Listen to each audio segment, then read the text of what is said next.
स्वागत है आप सभी का निम्बस लर्निंग के इस प्लेटफॉर्म पर। और हम स्टार्ट कर रहे हैं आपके साथ again steel structure course chapter है जिसका नाम टेंशन मेंबर। ठीक है, जैसे कि आप सभी को पता है कि हमने कल टेंशन मेंबर के पार्ट डिस्कस कर लिया था, तो आज हमें डिस्कस करना है WSM। ठीक है, तो आज हम उसको डिस्कस करते हैं WSM को। ठीक है, ठीक है बेटा।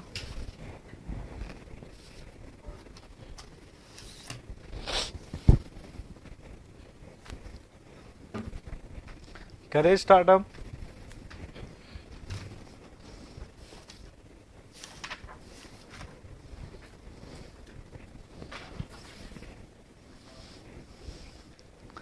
वेट कर रहे थे, हम तो यहीं पे थे, तुम कहाँ थे? गुड इवनिंग बेटा, गुड इवनिंग।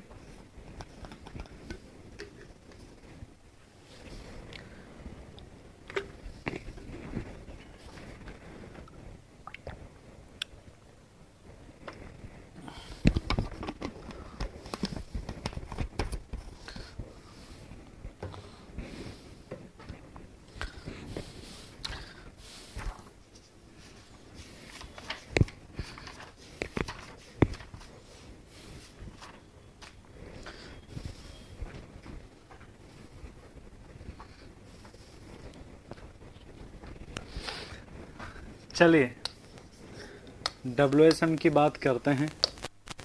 टेंशन अगेन बात यहाँ पे भी सब चीज़ें सेम ही रहती है एक्सेप्ट एरिया, एक्सेप्ट एरिया। ठीक है, तो हम उस एरिया की बात करते हैं। गुड इवनिंग बेटा, गुड इवनिंग। ठीक है, तो सबसे पहले हम यहाँ पे नोट से स्टार्ट करते हैं। एक जो इम्पोर्टेंट है कि यहाँ पर क्या चीज़ नहीं होता, तो याद रखना यहाँ पर एक चीज़ नहीं होता है जिसका नाम क्या है, block shear strength, block shear strength and shear lag and shear lag effect. इन दोनों को ही कंसिडर नहीं किया जाता, ओनली इन LSM। याद रखना, not consider in, not consider in WSM। अब बात आपके पास क्या है कि सर जो ये आपके पास ब्लॉक शियर स्ट्रेंथ है और शियर लैग है, इनको आप LSM में ही क्यों कंसिडर करते हैं, WSM में डिजाइन क्यों नहीं करते? बेटा जैसे आप सभी को पता है कि जो WSM होता है वो आपके पास वर्किंग लोड पर होता है, तो लोड आपके पास कम लगता है, तो यहाँ पर जो लिमिट होती है वो कभी मैक्सिमम पहुंच ही नहीं पाती। और मैंने आपको क्या कहा था कि ब्लॉक शियर डिजाइन कब होता है, जब कनेक्शन कैसा हो, ओवर डिजाइन, मतलब डिजाइन से ज्यादा लोड जाए। तो भाई डिजाइन पे तो करते ही नहीं, उससे हमेशा कम पे ही तो डिजाइन होता है, तो ये कैसे अचीव कर पाएगा? इस कारण से ये WSM में कंसिडर नहीं किया जाता। ये मैंने लिख दिया। और दूसरा लिखा है कि शियर लैग भी कंसिडर नहीं करते।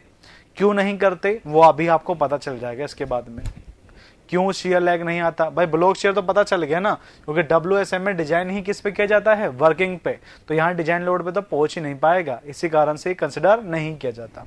अब बात करते हैं यहाँ पर कुछ एरिया की। यहाँ पर है ना, सिर्फ आपके पास LSM से WSM कितना चेंज है, सिर्फ इतना चेंज है, ये नेट एरिया। बस यहाँ पर लोग गलती करते हैं WSM में, बाकी सब चीजें सेम है, सब चीजें क्या हैं, सेम। नेट एरिया कैलकुलेशन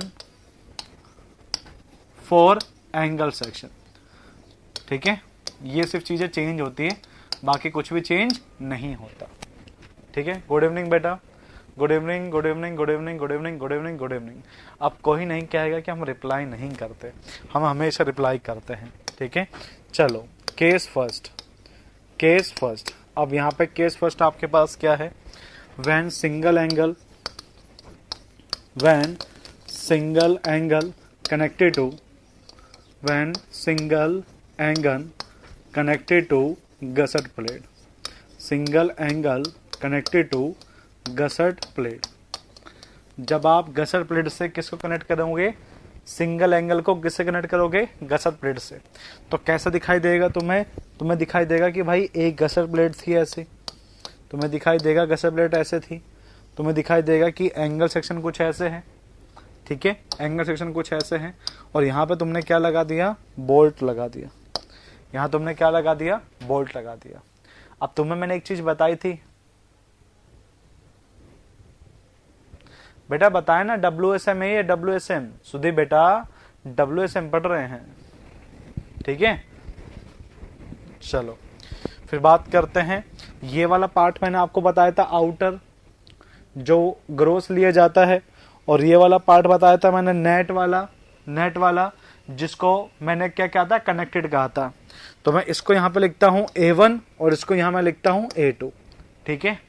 अब मैंने A1 का एरिया क्या बताया था, आपको याद है, मैंने इसको बताया था L1 minus T/2 minus ND0 into T, और मैंने क्या कहा था कि A2 आपके पास क्या होगा, L2 minus T/2 into T। याद आया? हाँ तो बोल दो, हाँ तो बोल दो कि याद आया कि मैंने ये बताया था तुम्हें। ऐसा ना हो तुम कल जाके पढ़े ही ना हो, तुम वापिस यहाँ उठ के आ गए, तुम्हें याद ही नहीं है। हाँ देवकरण बेटा बिल्कुल सही, तुम तो बादाम खाया करो और ज्यादा, ठीक है। चलो अब बात करते हैं टोटल एरिया की। तो भाई टोटल एरिया आप निकालोगे तो आप यही तो कहते A1 प्लस A2। भाई जब हम LSM में पढ़े तो हम यही तो बोले कि भाई टोटल एरिया क्या होता है, A1 प्लस A2। यहां देखो क्या होता है, यहां होता है A1 प्लस शियर लैग किस में आता है, शियर लैग किस में आता है, A1 में आता है A2 में आता है, शियर लैग किस में आता है, A1 में A2 में, बताओ जल्दी बताओ, A2 के अंदर, बिल्कुल सही। तो यहां पर इसके अंदर इससे मल्टीप्लाई करते हैं, किससे, K से, किससे मल्टीप्लाई करते हैं, K को A2 से, क्यों, क्योंकि शियर लैग वहां पे आता है, समझे। शियर लैग क्यों कंसिडर नहीं करते, क्योंकि यहां शियर लैग को किसी और वे में कंसिडर कर रखा है, क्योंकि यहां पर K को पता है क्या कहते हैं, यहां K को कहते हैं रिडक्शन फैक्टर। क्या कहते हैं K को, इसे बोलते हैं K को रिडक्शन फैक्टर, ठीक है। तो यहाँ पे शियर लैग नहीं कहते थे, ये लोग कहते थे रिडक्शन फैक्टर। तो इस कारण से एरिया कम हो जाता था, जिस कारण से वहां पर शियर लैग का इफेक्ट को वो क्या कर देता था, नेग्लिफाई, ठीक है ना, मतलब उसको कंसिडर कर ही नहीं पाते थे, क्योंकि वहां पर यूज कर लेते थे हम रिडक्शन फैक्टर। अब सर ये रिडक्शन फैक्टर क्या होगा, जब एक एंगल कनेक्टेड होगा, बेटा बस क्वेश्चन तुम्हारा इसी पर आता है, जब एक एंगल कनेक्टेड होता है गसेट प्लेट से तो होता है 3A1 divide by 3A1 plus A2 और इसका रेंज कितना होता है 0.6 से लेकर 0.7। क्वेश्चन था बिहार का जिसका नाम था AE का पेपर, ठीक है, AE का पेपर था। अब इसको पूरे को 3 से डिवाइड कर दो, इस क्वेश्चन को घुमा के देखो कैसे पूछा है, इसको 3 से डिवाइड कर दो, एक बार डिवाइड करो, डिवाइडेड बाय 3, 3 से डिवाइड करने पर क्या बनेगा, A1 divide by A1 plus 0.33 A2। ये पूछ लिया उन्होंने ये पूछ लिया, बताओ बेटा बिहार में AE के पेपर क्यों नहीं होते, अच्छा एग्जाम नहीं होते क्या, हाँ वो बात अलग है, ठीक है क्या। तो उन्होंने ये फॉर्मूला पूछ रखा था, भाई तुम्हें दिक्कत होगा क्या, तुम्हें सिर्फ यही याद रखना है, चीजें कैसे ही घुमा के पूछे बस तुम बादाम खाए करो। एग्जाम कुछ भी घुमा के पूछ सकता है, बट तुम्हें पता होना चाहिए, क्लियर क्या, पर तुम्हें सिर्फ याद रखना है ये, ठीक है। और एग्जाम में पूछा था उस तरीके से, तो कभी भी कंफ्यूज मत हुआ करो। हाँ वही बिहार PPSC का ही, ठीक है। चल नोट करो बेटा इसको पहले। अब देखो इसको क्या करते हैं, इसको रखते हैं वहां टोटल एरिया में। अब निकाल लेते हैं डिजाइन स्ट्रेंथ, अब वो निकालते हैं क्या, डिजाइन स्ट्रेंथ। तो क्या करते हैं, क्रॉस सेक्शनल एरिया जो निकाला है, या कह सकते हो तुम इसको यहाँ पर टोटल एरिया, ठीक है, और इसको मल्टीप्लाई कर देते हैं किससे, परमिसेबल स्ट्रेस से, ठीक है। किससे मल्टीप्लाई कर देते हैं, परमिसेबल स्ट्रेस से मल्टीप्लाई कर देते हैं, ठीक है, परमिसेबल स्ट्रेस से, जो कि कितनी होती है टेंशन मेंबर के लिए, परमिसेबल कितनी होती है टेंशन मेंबर के लिए, कैसी बात कर रहे हो बेटा, 150 होती है, कल तुम्हें बताया था। 0.6 इंटू एफ वाई कितना 250, तो कितना हो गया 150। बादाम खाया करो, तभी तुमसे कह रहे हैं बादाम खाया करो तुम, ठीक है। चलो नोट करो इसको, नोट करो इसको यहां से।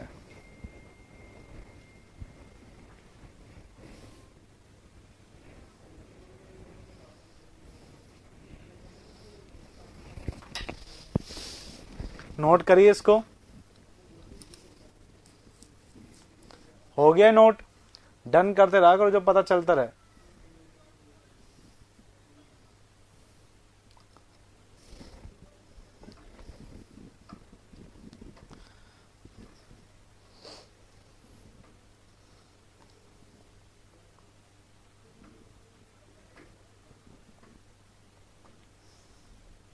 हाँ, हेडिंग टेंशन मेंबर तो है, देखो टेंशन मेंबर इन WSM।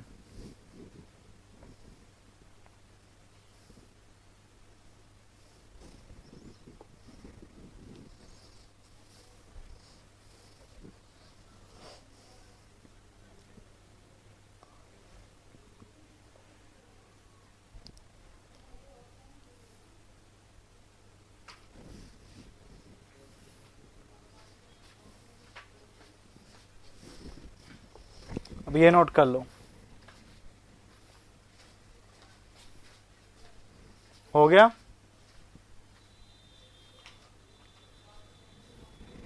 चलो अब बात करते हैं केस सेकंड का। अब बात करते हैं केस सेकंड का। केस सेकंड क्या कहता है? When two angle connected to gusset plate at same side।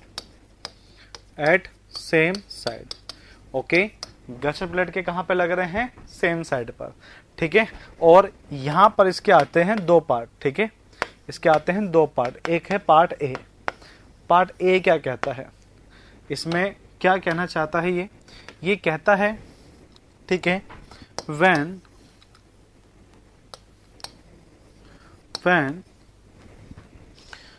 both the angle section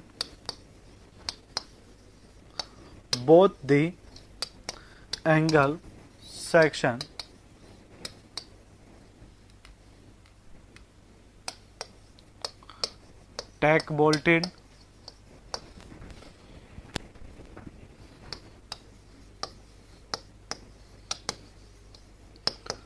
tech riveted और टैक वेल्डेड भी आ जाए, ठीक है।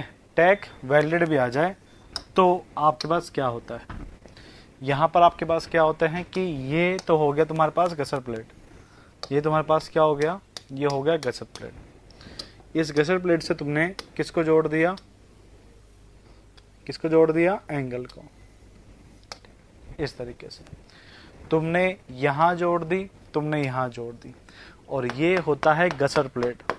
गसट प्लेट आपके पास क्या रहते हैं कि जो बोल्ट जो तुम कहां प्रोवाइड किए? गसट प्लेट से बाहर, वो क्या कहलाते हैं? टैक बोल्टेड। कहां कहलाते हैं? टैक बोल्टेड। अब बात क्या आती है कि सर इसका काम क्या रहता है? बेटा काम इन टैक बोल्टेड का आपके पास क्या है? लग एंगल नहीं, टैक, ठीक है। अब बात आती है इनका काम आपके पास क्या है कि यहां पर हमारा एक क्राइटेरिया होता है डिस्टेंस को लेकर। फॉर टेंशन मेंबर 16T और 200 mm का मिनिमम, कंप्रेशन मेंबर के लिए 12T 200 mm का मिनिमम, और आपके पास जो था रिविट के अंदर अगर हम जाए तो वहां पर रहता है 32T और 300 mm का मिनिमम है, कुछ ऐसे पढ़ा था हमने। अब यहां पर आपके पास क्या रहता है कि अगर बोल्ट की जो डिस्टेंस आ रही है वो इससे ज्यादा निकल के आ रही है तो भाई हमें तो क्राइटेरिया फुलफिल करना पड़ेगा। तो हम एक नट बोल्ट, एक होता है पेज, स्क्रू देखें जिसमें पूरे पे थ्रेडिंग होती है, तो वो स्क्रू लगा देते हैं वहां पर। क्या लगाते हैं? स्क्रू लगा देते हैं। तो वो जो स्क्रू टाइप होते हैं ना, उन्हें टैक बोल्टेड कहा जाता है। और वो चीजें जो गसट प्लेट से दूर लगाते हैं उन्हें बोलते हैं टैक बोल्टेड टैक रिवेटेड या फिर टैक वेल्डिंग। वेल्डिंग कर रहे हो तुम, रिवेटेड कर रहे हो और बोल्टेड कर रहे हो, कुछ भी कर रहे हो गैसर प्लेट से बाहर, वो सारे में क्या आएगी, टैक आ जाएगी। ठीक है, क्या आ जाएगी, टैक। तो ये कुछ अरेंजमेंट ऐसे रहता है। ठीक है, तो अब मैं A1 निकाल रहा हूं। A1 का एरिया भाई, ये जो कनेक्टेड वाला होता है वो क्या कहलाता है, A1, और जो आउटर वाला ये क्या कहलाता है, A2 कहलाता है। ठीक है, A1 का एरिया क्या लिखोगे, L1 minus T/2 into D note into T। और कितने हैं भाई, एंगल कितने हैं, 1 और ये 2, तो यही काम कितने के लिए करना पड़ेगा, 2 के लिए। अब बात करते हैं A2 के लिए क्या करोगे, L2 minus T/2 into T। ये कितने हैं 2, तो इसको भी कितने से मल्टीप्लाई करना पड़ेगा, 2 से मल्टीप्लाई करना पड़ेगा। ठीक है, इसको भी 2 से मल्टीप्लाई करना पड़ेगा। अब आपके पास यहाँ पे मैं अगर टोटल एरिया निकालता हूं, अगर आप यहाँ पे टोटल एरिया निकालते हैं तो बेटा आप यहाँ पे क्या लिखोगे, आप लिखोगे A1 प्लस के A2, आप यही तो लिखोगे, क्योंकि जो शियर लैग है वो आता है आउटर में, इस कारण से रिडक्शन फैक्टर भी कहाँ मल्टीप्लाई करना पड़ेगा, आउटर साइड। तो यहाँ पे जो K का वैल्यू है वो आपके पास 2 एंगल सेक्शन जब सेम साइड पर कनेक्टेड होंगे गैसर प्लेट पर, तो आपके पास क्या आएगा, 5A1 divide by 5A1 plus A2। और ये कितना होता है, ये 0.7 से लेकर 0.8 वेरी करता है, 0.7 से लेकर 0.8 वेरी करता है। नहीं बेटा, टैग बोल्टेड के लिए रिवेटेड का यहां पर रिडक्शन नहीं होगा। मैंने देखो डेड डेक्स किया है, मैंने यहां पर डेड डेक्स किया है, मैंने ऐसे नहीं किया। अगर ये ऐसे होता तो ये बोल्ट होते, ये क्या होते, बोल्ट होते। मैंने ऐसे ऐसे किया है, तो मतलब इसका मतलब आपके पास क्या है कि ये यहां से दूर लग रहे हैं। ठीक है, ये यहां से दूर लग रहे हैं। रिडक्शन फैक्टर बेटा यही है, ये जो K है इसको ही बोलते हैं रिडक्शन फैक्टर। एरिया को कम करने के लिए जो यूज करते हैं फैक्टर, उसे बोलते हैं रिडक्शन फैक्टर।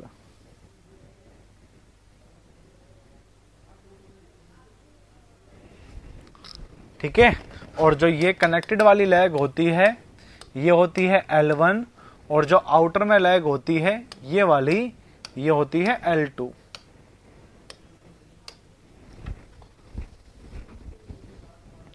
ठीक है बेटा,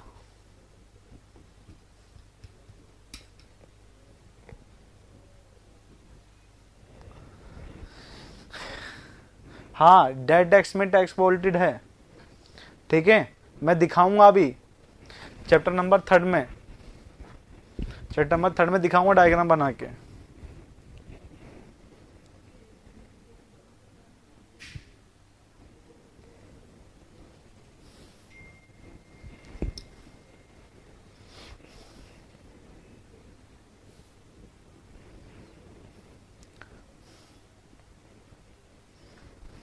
बना लिया,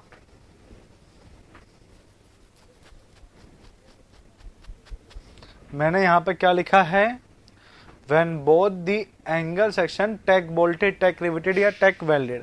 अगर ये नहीं होगा तो मतलब पार्ट बी, तो क्या लिखेंगे, when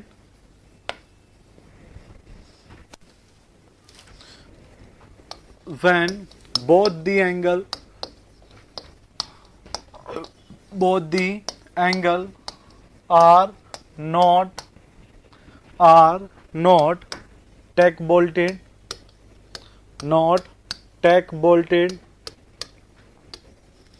tack riveted और टैग वेल्डेड। ठीक है, ना टैग बोल्टेड है, ना टैग रिवेटेड है और ना टैग वेल्डेड है। तो अब आपके पास यहाँ पे क्या होता है, याद रखना ये चीज, बहुत स्टूडेंट गलती करते हैं। ये लाइन लिखी हुई आएगी नोट, ये लिखी आएगी नॉट टैग बोल्टेड, तो सिर्फ क्या होता है यहाँ पर 2 टाइम्स ऑफ केस फर्स्ट, बस ये किया जाता है यहाँ पर। जो केस नंबर फर्स्ट है ना, सब कुछ वैसा ही करेंगे, बस उसको क्या कर देंगे, 2 से मल्टीप्लाई कर देंगे। मतलब यहाँ पर आप टोटल एरिया निकालोगे ना, यहाँ जब आप तुम टोटल एरिया निकालोगे तो यहाँ पर 2 से मल्टीप्लाई कर देना A1 प्लस के A2 को, ठीक है। और जो k का वैल्यू होगा वो अब कैसे निकलेगा, 3A1 A1, समझे। केस 1 का ही 2 कर देना, 2 से मल्टीप्लाई, बाकी सब चीजें क्या होगा, सेम तरीके से। बेटा गसट प्लेट से बाहर, गसट प्लेट से बाहर जो वेल्डिंग की जाएगी उसे टेक वेल्डेड कहेंगे।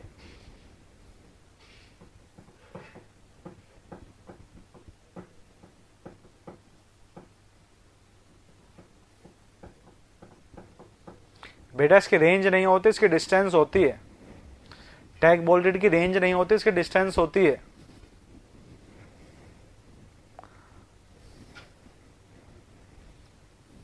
अच्छा रेंज क्या, इसकी रेंज तो वही रहेगी अभी 0.6 से 0.7। भाई 3 वाले के लिए जो रेंज है वो तो यही रहेगी ना।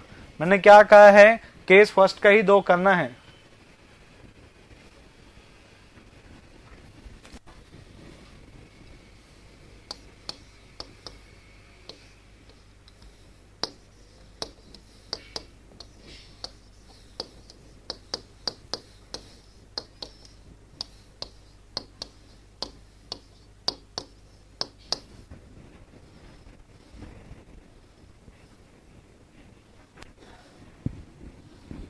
ठीक है, याद रखना जब भी tag bolted, tag riveted, tag bolted नहीं होगा तो पहले वाले केस का 2 कर देना।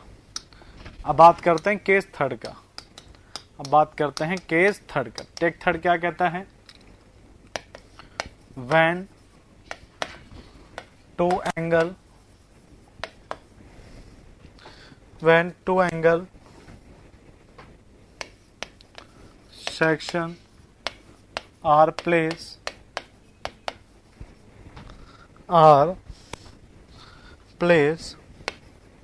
opposite side of gusset plate, opposite side of gusset plate, ठीक है। अपोजिट साइड पर हो, हाँ सेम साइड पर है, दोनों में ही सेम साइड पर है वो, ठीक है। पार्ट ए पार्ट बी दोनों कहां पर है, सेम साइड पर ही हैं, उसी के पार्ट है बेटा लोकेश, ठीक है। अब देखो जो दोनों तरफ अपोजिट में है ना, इसके भी मैं 2 पार्ट बता रहा हूं, इसमें भी दोनों बार ही कहां पर होंगे, अपोजिट साइड पर ही होंगे। जैसे कि ये मेरा गसर प्लेट हो गया, ये मेरा क्या हो गया, गसर प्लेट हो गया, और इस गसर प्लेट के दोनों तरफ अपोजिट में कैसे लगे होंगे, इस तरीके से आपके पास एंगल सेक्शन कनेक्टेड होंगे, इस तरीके से आपके पास एंगल सेक्शन क्या होंगे, कनेक्टेड होंगे। अब आपके पास तक यहाँ पे दिख रहा होगा तो यहाँ पर एक ही बोल्ट से मैंने इन दोनों मेंबर को क्या कर दिया, जोड़ दिया। मैंने एक ही बोल्ट से दोनों मेंबर को जोड़ दिया। दूसरी बात आपको यहाँ पे क्या देखने को मिल रही है कि इस सेक्शन का जो आपके पास इसेंट्रिसिटी होगा वही इसेंट्रिसिटी किसका होगा, दूसरे का। मतलब यहाँ पे आपके पास जो इसेंट्रिसिटी होगी वो होगी क्या, वो नहीं होगी। क्यों, क्योंकि दोनों एक ही सीजी से पास करेंगे, तो मतलब ये अरेंजमेंट बेस्ट होने वाला है। ये याद रखना, ये आपके पास सेक्शन जो है वो आपके पास क्या है, बेस्ट सेक्शन है। और जब हम बात करते थे ना लग एंगल की, जब मैं कहता लग एंगल, तो ये लग एंगल के लिए बेस्ट सेक्शन कहलाएगा। अगर बात पड़े कि भाई लग एंगल तुम्हें प्रोवाइड करना ही करना है, तो कौन सा प्रोवाइड करोगे, 2 एंगल, कहां पर, अपोजिट पर। समझे क्या, कहां प्रोवाइड करोगे, अपोजिट पे, क्योंकि यह अरेंजमेंट क्या हो चुका है, बेस्ट हो चुका है। जब ये बेस्ट हो चुका है तो पार्ट ए क्या कहता है, व्हेन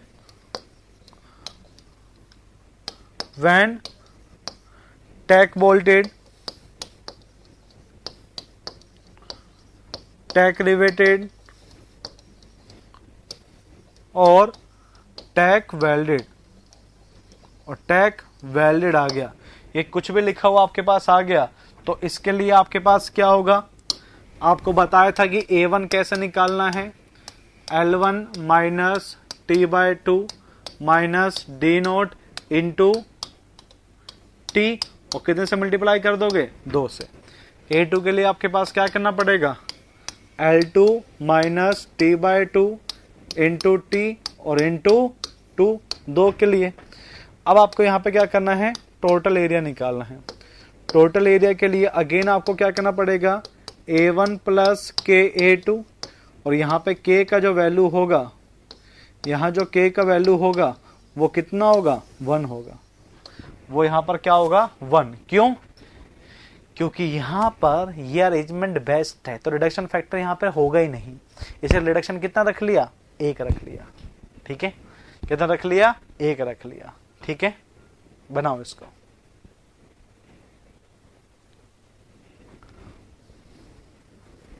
बनाओ इसको।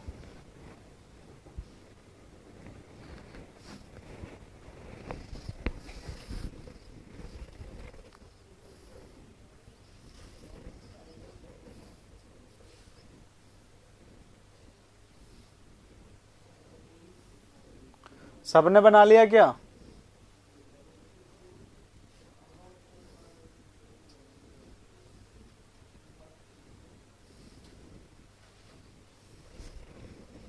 बड़े फास्ट हो भाई। ये भी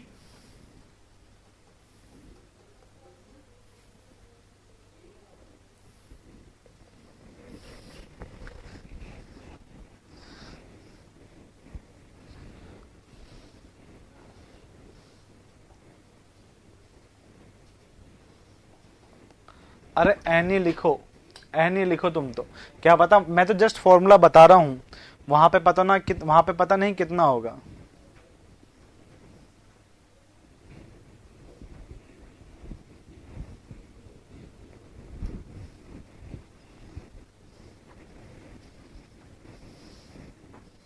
सुधीर बेटा, रिडक्शन फैक्टर इसलिए यूज करते हैं क्योंकि हम यहां पर शियर लैग को कंसिडर नहीं करते।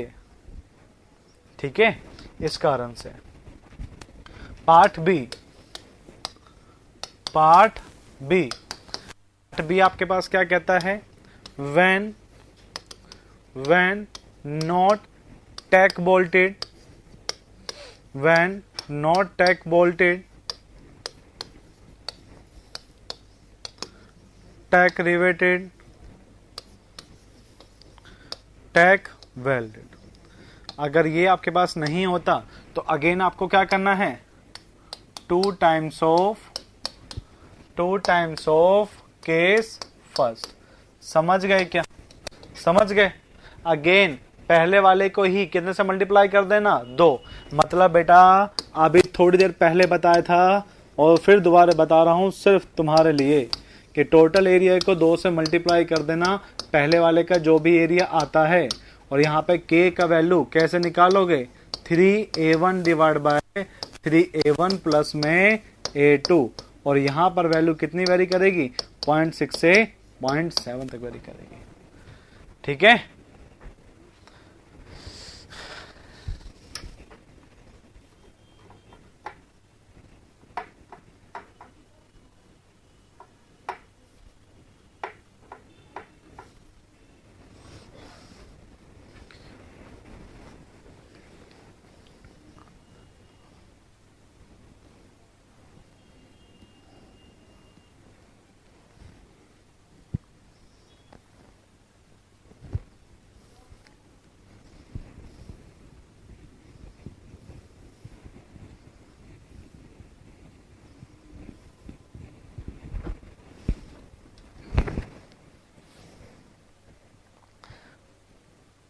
बेटा 2 पेज।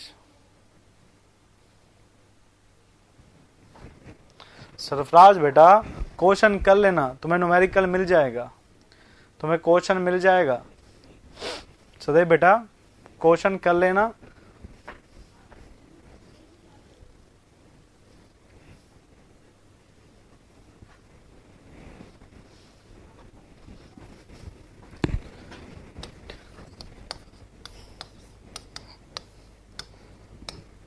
ट्यूब स्ट्रेंथ, अगर कोई ट्यूब मेंबर है उसकी स्ट्रेंथ आता है, उसकी स्ट्रेंथ आती है आपके पास किसमें? टेंशन मेंबर के अंदर। ट्यूब स्ट्रेंथ इन टेंशन, तो आप कैसे निकालोगे? तो वो आपके पास निकाली जाती है pi d into t into 0.6 FY। ठीक है, ये आपके पास क्या है? ये होती है परमिसेबल स्ट्रेस और ये इसका क्या है? Cross section area. ये जो ट्यूब होती है वो कैसी होती है? वो कुछ आपको ऐसे मिलती है, कुछ इस तरीके से। ठीक है, ट्यूब आपके पास जैसे टायर नहीं होते इस टाइप से, ये जो इसकी थिकनेस होती है ये होती है टी, और इस सेंटर से जो इसका जो डाया है, ठीक है, सेंटर से ये जो आपके पास है इसे बोलते हैं डी। ठीक है, सीधा सा पूछता है tube strength in tension member, तो इसका एरिया को मल्टीप्लाई कर देना किससे? स्ट्रेस से। स्ट्रेस 0.6 FY होती है टेंशन में, और इसका जो एरिया निकालोगे कैसे निकालोगे? पाई डी इंटू टी।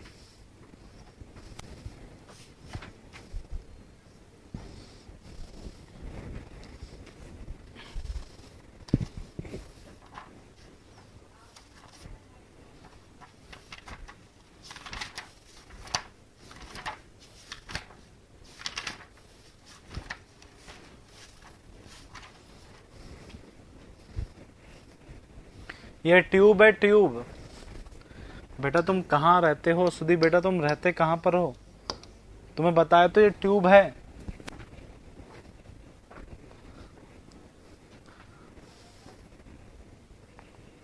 हाँ,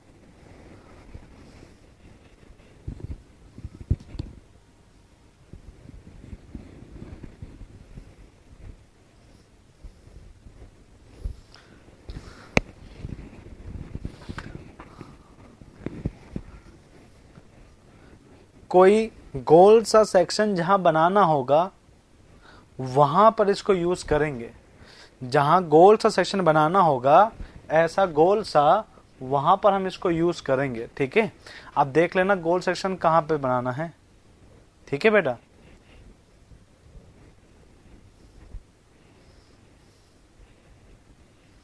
लो देवकरण ने आंसर भी बता दिया।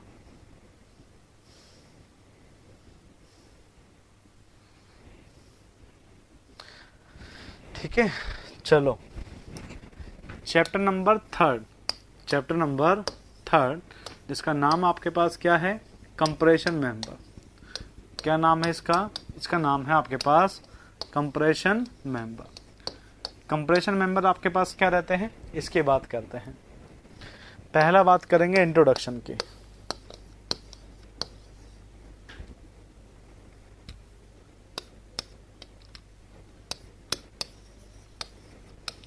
इंट्रोडक्शन, ठीक है। अब कंप्रेशन मेंबर तुम किसको कह सकते हो? कंप्रेशन मेंबर आपके पास क्या रहता है?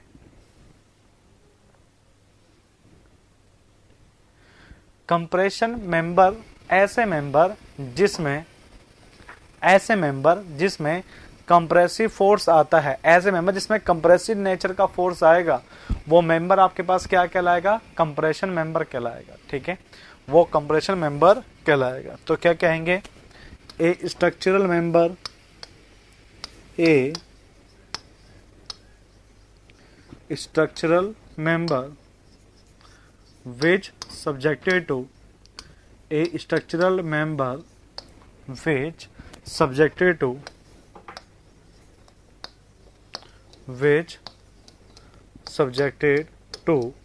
compressive force, which subjected to compressive force known as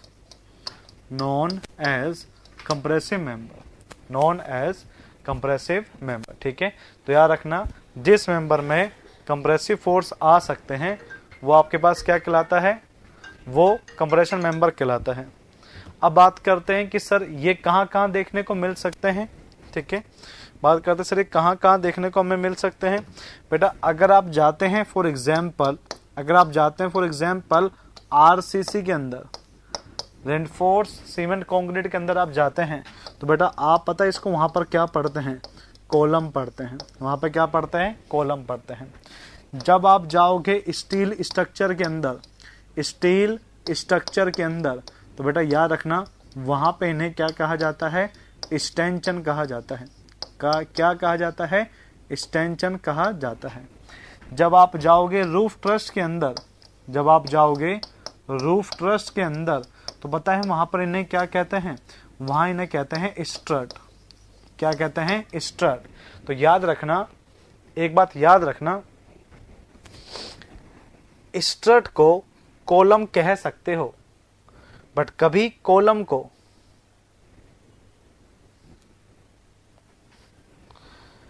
strut को कॉलम को तुम स्ट्रट कह सकते हो, बट स्ट्रेट को कभी कॉलम नहीं कह सकते। ये बात याद रखना, ये बात याद रखना, ठीक है? क्योंकि कॉलम वर्टिकल होते हैं और स्ट्रट इंक्लाइंड होते हैं। क्लियर? तो पर तुम कॉलम को स्ट्रट कह सकते हो, कोई दिक्कत नहीं है, पर तुम्हारे पास कभी भी स्ट्रट को तुम कॉलम नहीं कह सकते। हाँ, column is a strut, but strut is no, but अगर स्टेटमेंट आ जाता है कि स्ट्रट इज ए कॉलम, तो वो स्टेटमेंट ही गलत है, वो स्टेटमेंट ही क्या है? गलत है। तो ये चीज गलती करने से तुम बचना। अगर तुम जाते हो ना क्रेन में, अगर तुम जाते हो क्रेन में, तो क्रेन में बोलते हैं इन्हें बूम। क्रेन में इन्हें क्या बोलते हैं? बूम कहते हैं, ठीक है? हाँ, ऐसे रहते हैं ना क्रेन, आपके पास देखा होगा आपने, क्रेन इस तरीके से रहती है और यहाँ पर उठाने के लिए कुछ ऐसा अरेंजमेंट सा रहता है, हुक टाइप का, और ये जो पार्ट होता है ना, ये कहलाता है बूम। ये क्या कहलाता है? बूम कहलाता है, ठीक है? जो रूफ ट्रस्ट होती है ना, रूफ ट्रस्ट, वो रूफ ट्रस्ट कैसे होती है? ऐसे होती है रूफ ट्रस्ट, ठीक है? तो यहाँ पे जो इंक्लाइंड मेंबर लगते हैं ना, ये वाले, ये जो इंक्लाइंड मेंबर है, इन्हें बोलते हैं स्ट्रट। क्या बोलते हैं? स्ट्रट बोलते हैं इन्हें, ठीक है? बना लो इसको, बना लो इसको, बना लो पहले, फिर आगे बढ़ते हैं।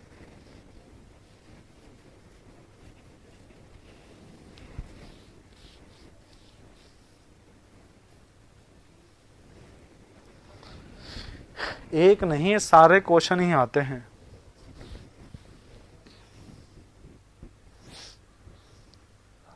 लिखते ही तुम कहते हो बना लिया, मुझे तो ऐसा लगता है कि तुम्हें नोट्स मिल गए मेरे। तुम कहता हूं बना लो, तुम कहते हो सर वो बन गया।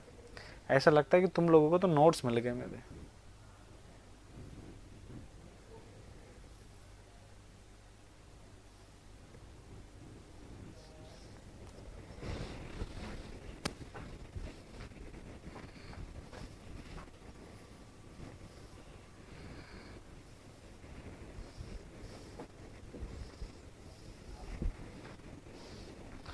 मेरे साथ बना लेते हो तो पाप लगेगा तुम्हें।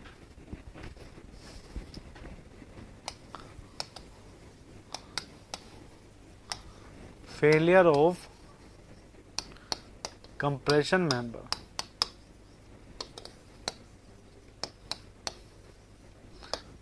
Failure of compression member. Crane boom में कंप्रेसिव फोर्स कैसे आता है? देखो, ये रहा, ये क्या है? ये क्या है? ये क्या है बताओ? बूम। फोर्स यहां लगा, तो नीचे वाले पार्ट में क्या दिख रहा है? ये नीचे वाले पार्ट में क्या दिखेगा बताओ? नीचे वाले पार्ट में क्या है? और ऊपर वाले पार्ट में, इस वाले पार्ट में क्या रहा होगा? क्या रहा ऊपर वाले पार्ट में?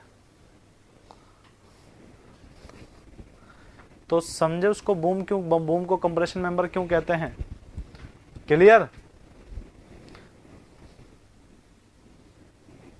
चलो, यहां जो फेलियर होता है वो 3 तरीके से होता है।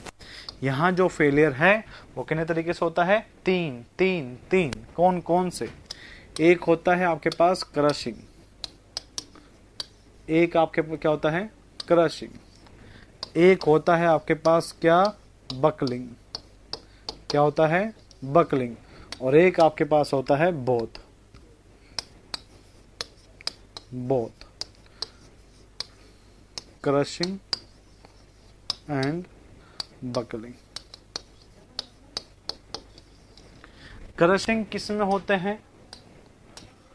Short compression member. Short compression member में क्या होता है? क्रशिंग होता है। बकलिंग किस में होता है? लॉन्ग कंप्रेशन मेंबर में। लॉन्ग कंप्रेशन मेंबर में क्या होता है, बकलिंग होता है। ये किस में होता है, ये होता है आपके पास किस में, इंटरमीडिएट में, ठीक है। इंटरमीडिएट कंप्रेसिव मेंबर में क्या होता है आपके पास, बकलिंग और ये दोनों चीजें होती है, ठीक है। क्लियर? क्या हेडिंग यही है, फेलियर ऑफ कंप्रेशन मेंबर, और ये बनाना है तुम्हें।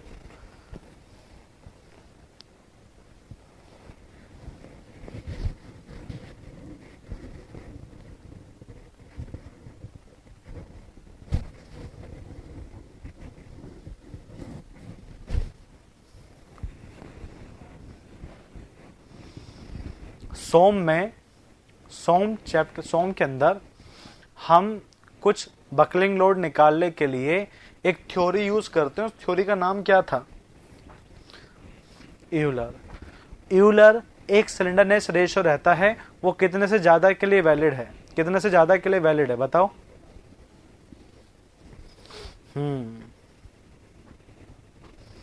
80।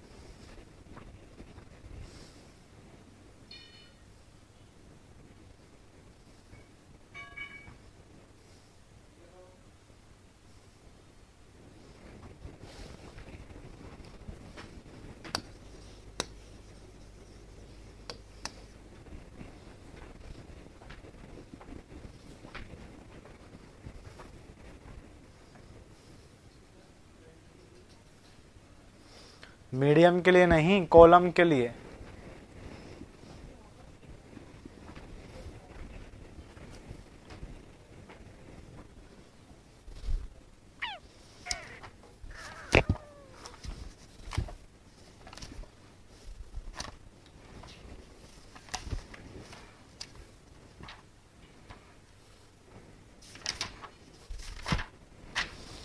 ठीक है, तो मैं कुछ एक बात बता रहा हूं आपको।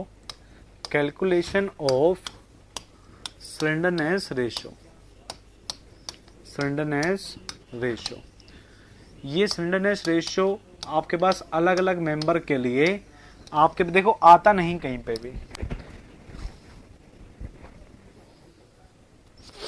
अगर देखो, अगर आपके पास कहता है यूलर कितने के लिए वैलिड है, 80 से ज्यादा के लिए वैलिड है। कॉलम का मैक्सिमम स्लेंडरनेस रेशियो कितना होता है वो तुम नहीं बता सकते, डिपेंड करेगा कि आप किस कॉलम की पूछ रहे हैं। अगर लॉन्ग कॉलम की बात करें तो मिनिमम होता है 120। 120 से ज्यादा वाले आपके पास किस में आते हैं, लॉन्ग में आते हैं।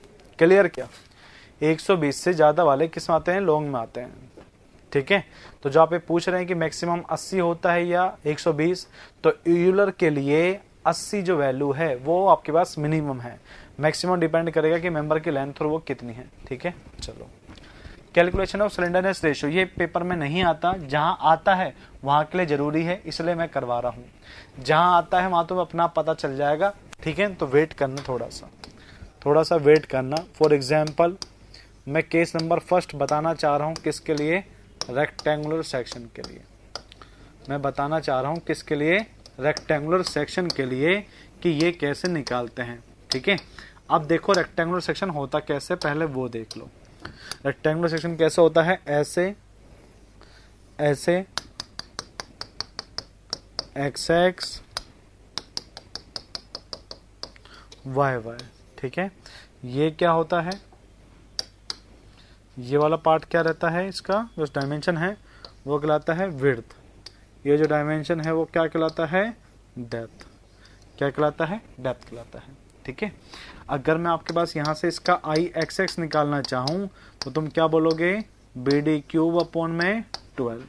अगर मैं इसका आई वाई वाई निकालना चाहूं तो तुम क्या क्या हो गए, डी बी का क्यूब अपॉन में 12, ठीक है। और तुमसे अगर मैं कहूं कि भाई एरिया बताओ, तो एरिया दोनों के लिए क्या होगा, बी इंटू डी। अगर मैं आपसे कहूं कि भाई आर एक्स एक्स बता दो, तो तुम क्या क्या होगे, आई एक्स एक्स अपॉन में एरिया, है ना। और तुम निकालोगे इसको, निकाल लोगे इसको ना, तो मैं तो तुमसे कहूंगा कि आर वाई वाई बताओ, तो तुम क्या कहोगे कि आई वाई वाई अपॉन में आर, वो सॉरी आप यही लिखोगे है ना। जब आर एक्स एक्स निकालोगे तो कैसे लिखोगे, आर एक्स एक्स, आई का वैल्यू लिख दो वहां ऊपर, क्या लिखोगे, बी डी क्यूब अपॉन में 12 into b into d, b a काट दो यहाँ से, ठीक है। तो क्या निकल के आएगा, डी अंडर रूट 6 निकल के आएगा। जब आर वाई वाई निकालोगे तो तुम्हारे पास क्या निकल के आएगा, डी बी का क्यूब अपॉन में 12 इंटू बी इंटू डी, तो डी से डी कट गया, बी से यहाँ पे कट गया स्क्वायर पर, क्या आ गया, बी अंडर रूट, ठीक है, B under root D under root 12 और बी अंडर रूट 12, यही आएगा, यही निकल के आएगा आपके पास, ठीक है। अब आपके पास क्या होता है कि अगर मैं पूछूं कि अगर मैं कहता हूं कि आर मिनिमम कौन सा है, तो तुम क्या होगा कि सर आर एक्स एक्स देख लो और आर वाई वाई देख लो, जो भी कम आ रहा होगा वो होगा। तो तुम क्या बताओगे कि सर जो आर वाई वाई है, आर वाई वाई है वो यहाँ पे मिनिमम है। तो जब तुम्हारे पास स्लेंडरनेस रेशियो होगा इस रेक्टेंगुलर के लिए, तो तुम क्या लिखोगे, एल इफेक्टिव अपॉन में आर वाई वाई लिखोगे हमेशा। याद रखना रेक्टेंगुलर के लिए जो स्लेंडरनेस रेशियो की वैल्यू होती है वो क्या होती है, एल इफेक्टिव अपॉन में आर वाई वाई। क्लियर क्या, तुम्हारे एग्जाम में ये क्वेश्चन नहीं आता, मैं क्यों बता रहा हूं, अब सुनो अच्छे से, अब अच्छे से सुनो। ये आर मिनिमम मुझे यहां पे क्या बता रहा है कि ये वाई वाई है, तो मतलब आपके पास क्या होगा कि जब तुम इस कॉलम के ऊपर लोड लगाओगे ना, जब इसके ऊपर लोड लगाओगे तो तुम्हें पता है फेलियर कैसे देखने को मिलेगा, है ही नहीं यहां पर, ठीक है। एक बार आपके पास स्क्रीनशॉट लेना है आप लोगों को,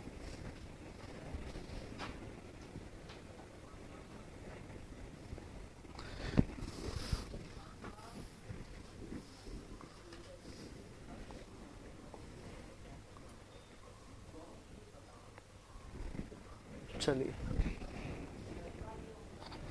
लीजिए लीजिए इसका स्क्रीनशॉट जल्दी से।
बेटा बाद में आप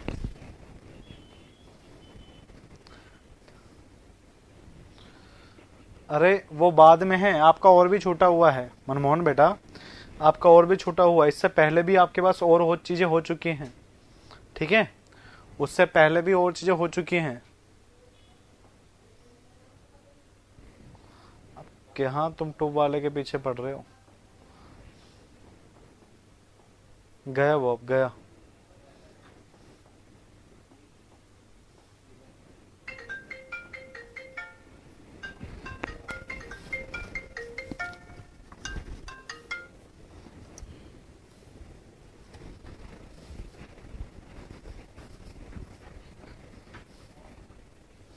देखो अब तुम कॉलम के ऊपर, इस रेक्टेंगुलर कॉलम के ऊपर जब तुम लोड लगाओगे यहाँ से, जब तुम लोड लगाओगे आपके पास यहाँ से, तो आपके पास क्या होगा कि ये जो कॉलम है वो ऐसे ही बकल करेगा, वो ऐसे ही बकल करेगा। क्यों बकल कर रहा है? क्योंकि इसकी जो आर मिनिमम है, जो आर मिनिमम है वो कौन सी है? वाई वाई है। तो याद रखना, जिस एक्सिस को तुम मिनिमम कह रहे हो ना, वो मिनिमम तुम्हें पता है क्या बता रही है? जो आपके पास ये आर वाई वाई है, जो आपके पास जिसे तुम क्या कहते हो मिनिमम, ये क्या बताती है? ये होती है बकलिंग एक्सिस। इनडायरेक्टली आपको क्या बताती है कि बकलिंग किस डायरेक्शन में होगा। ठीक है, buckling about Y Y axis. अब बात आती है कि सर ये वाई वाई में क्यों हुआ? क्योंकि बेटा इस एक्सिस के अबाउट, वाई वाई एक्सिस के अबाउट आपके पास जो मोमेंट ऑफ इनर्शिया आ रहा है, उसके अबाउट वो क्या दे रहा है? जो मोमेंट ऑफ इनर्शिया है वो आपके पास क्या आ रहा है? लेस आ रहा है। इस मोमेंट ऑफ इनर्शिया जिसमें आपके पास कम होगा, उसी के अंदर इजीली से बकलिंग हो पाएगी। समझे क्या? कि जो वाई वाई है वो क्या दे रहा है? बकलिंग दे रहा है वाई वाई के अबाउट। क्यों दे रहा है? क्योंकि इस एक्सिस के अंदर जो मोमेंट ऑफ इनर्शिया है वो क्या है? कम है। इस कारण से यहां पर बकलिंग हो रही है। अब बात आती है आपके पास किसके? आपके पास एक सेक्शन होता है आई सेक्शन, ठीक है, for I and channel section, channel section. इनके लिए आपके पास क्या होगा? इनके लिए आपके पास क्या होगा? इनकी बात करते हैं, ठीक है, आई और चैनल सेक्शन के लिए, आई और चैनल। देखोगे ना तो आई सेक्शन पता है कैसे होते हैं? ऐसे ऐसे ऐसे ऐसे ऐसे ऐसे ऐसे, ठीक है। और आपके पास चैनल सेक्शन कैसे होता है? ऐसे ऐसे ऐसे और ऐसे, कुछ ऐसे बने होते हैं। होता क्या है? होता क्या है आई सेक्शन के अंदर? ये तुम्हारे पास क्या है? ये तुम्हारे पास क्या है? रेक्टेंगुलर सेक्शन है। क्या है? रेक्टेंगुलर। इसी को जब यहां से काटा जाता है ना, और जब इसको यहां से काटा जाता है, तो तुम्हें पता है क्या बनता है? ठीक है, तुम्हें पता है क्या बनता है? तुम्हें निकल के आपके पास आएगा कुछ ऐसा सेक्शन, कुछ निकल के आएगा ऐसा सेक्शन। इसी कारण से इसका जो लैम्डा है वो भी आपके पास क्या होगा? L effective R Y Y होगा। क्यों? क्योंकि इसकी ओरिएंटेशन कहां से हो रही है? इसकी ओरिएंटेशन कहां से हो रही है? रेक्टेंगुलर से। और रेक्टेंगुलर का आपके पास मिनिमम कौन सा होता है? Y Y. इस कारण से इसका भी क्या होगा? आपके पास वाई वाई होगा। ये चैनल है, ये क्या है? ये आपके पास चैनल सेक्शन है, ठीक है। अब आपके पास चैनल सेक्शन में क्या रहता है? चैनल सेक्शन के अंदर ये देखो, ये तुम्हारे पास क्या है? ये है तुम्हारे पास रेक्टेंगुलर।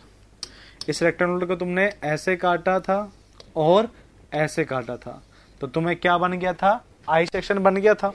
अब तुमने इस आई को क्या करा? तुमने इसको यहां से और कट कर दिया, यहां से और कट कर दिया, तो अब तुम्हें पता है क्या मिलेगा?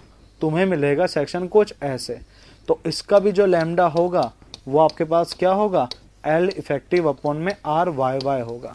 अब बात आती है कि सर इसका भी क्यों? दोनों का ही सेम क्यों? तो बेटा याद रखना, याद रखना, R minimum same for I and channel section, same for I and channel section as rectangular, ठीक है। Slenderness I minimum, it is same for eye and channel section as rectangular because of orientation, ठीक है। इसका जो orientation है वो बेटा आपके पास कहां से है? वो कहां से है? रेक्टेंगुलर सेक्शन से है। इसी कारण से इनका भी जो स्लेंडरनेस रेशियो है वो क्या हो गया? सेम हो गया, ठीक है क्या बेटा? ये चैप्टर नंबर नेक्स्ट में आपको पता चल जाएगा बीम में। रोल क्यों लेते हैं? क्योंकि बेटा इसमें नंबर्स ऑफ फेलियर कम हो जाते हैं। रोल सेक्शन के अंदर कुछ फेलियर होते हैं, वो इसमें नहीं होते, इसलिए।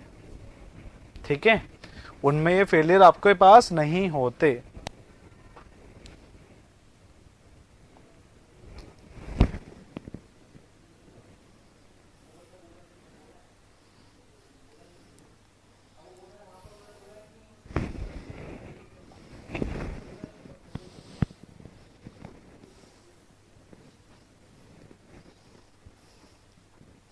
बकलिंग एक्सिस कौन सी होती है? जिसके अंदर मोमेंट ऑफ इनर्शिया क्या हो? कम हो।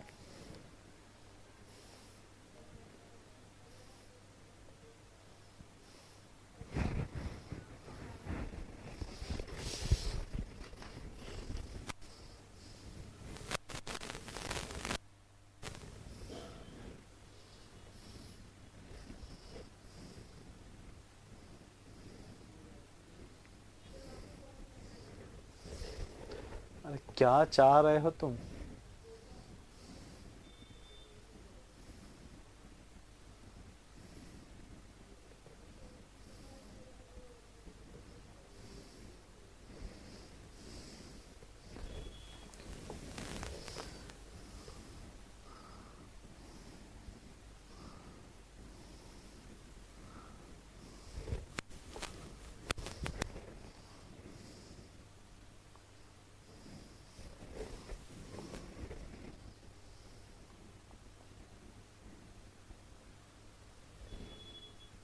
हाँ, रेक्टेंगुलर से ही कंसिडर करते हैं ना इनको। ओरिएंटेशन कहां से है?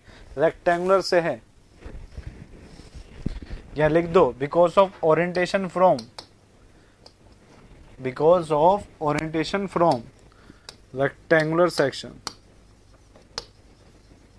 इसी कारण से आई मिनिमम जो आई और चैनल का है वो किसके बराबर है? आपके पास रेक्टेंगुलर के जैसा है। क्यों? क्योंकि इसका ओरिएंटेशन कहां से हुआ है? रेक्टेंगुलर सेक्शन से हुआ है, इसी कारण से। ठीक है, इस बार कैसे सी में ये वाला क्वेश्चन आ रखा था कि बकलिंग किसके अबाउट होती है, तो याद रखना जिसके अबाउट मोमेंट ऑफ इनर्शिया कम रहता है ना, जिस एक्सिस के अबाउट मोमेंट ऑफ इनर्शिया कम रहता है ना, उसके अबाउट बकलिंग होती है। सीधा क्वेश्चन आ रखा था, बकलिंग एक्सिस कौन सी होती है? जिसके अबाउट मोमेंट ऑफ इनर्शिया क्या हो? कम हो। ठीक है, अब बात करते हैं केस सेकंड को लेकर। केस सेकंड, केस सेकंड आपके पास क्या है? एंगल के लिए ये क्या है? 6 बेटा।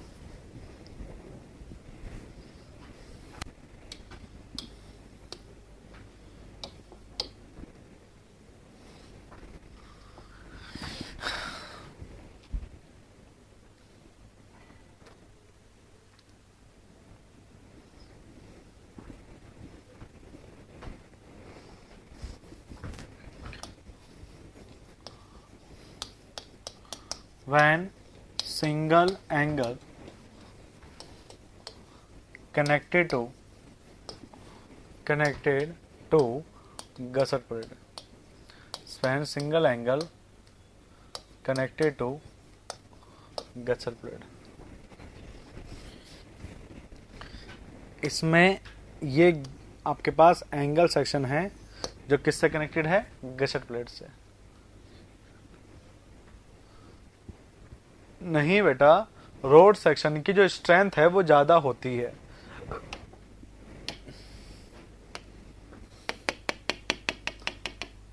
ये होती है आई एक्स एक्स,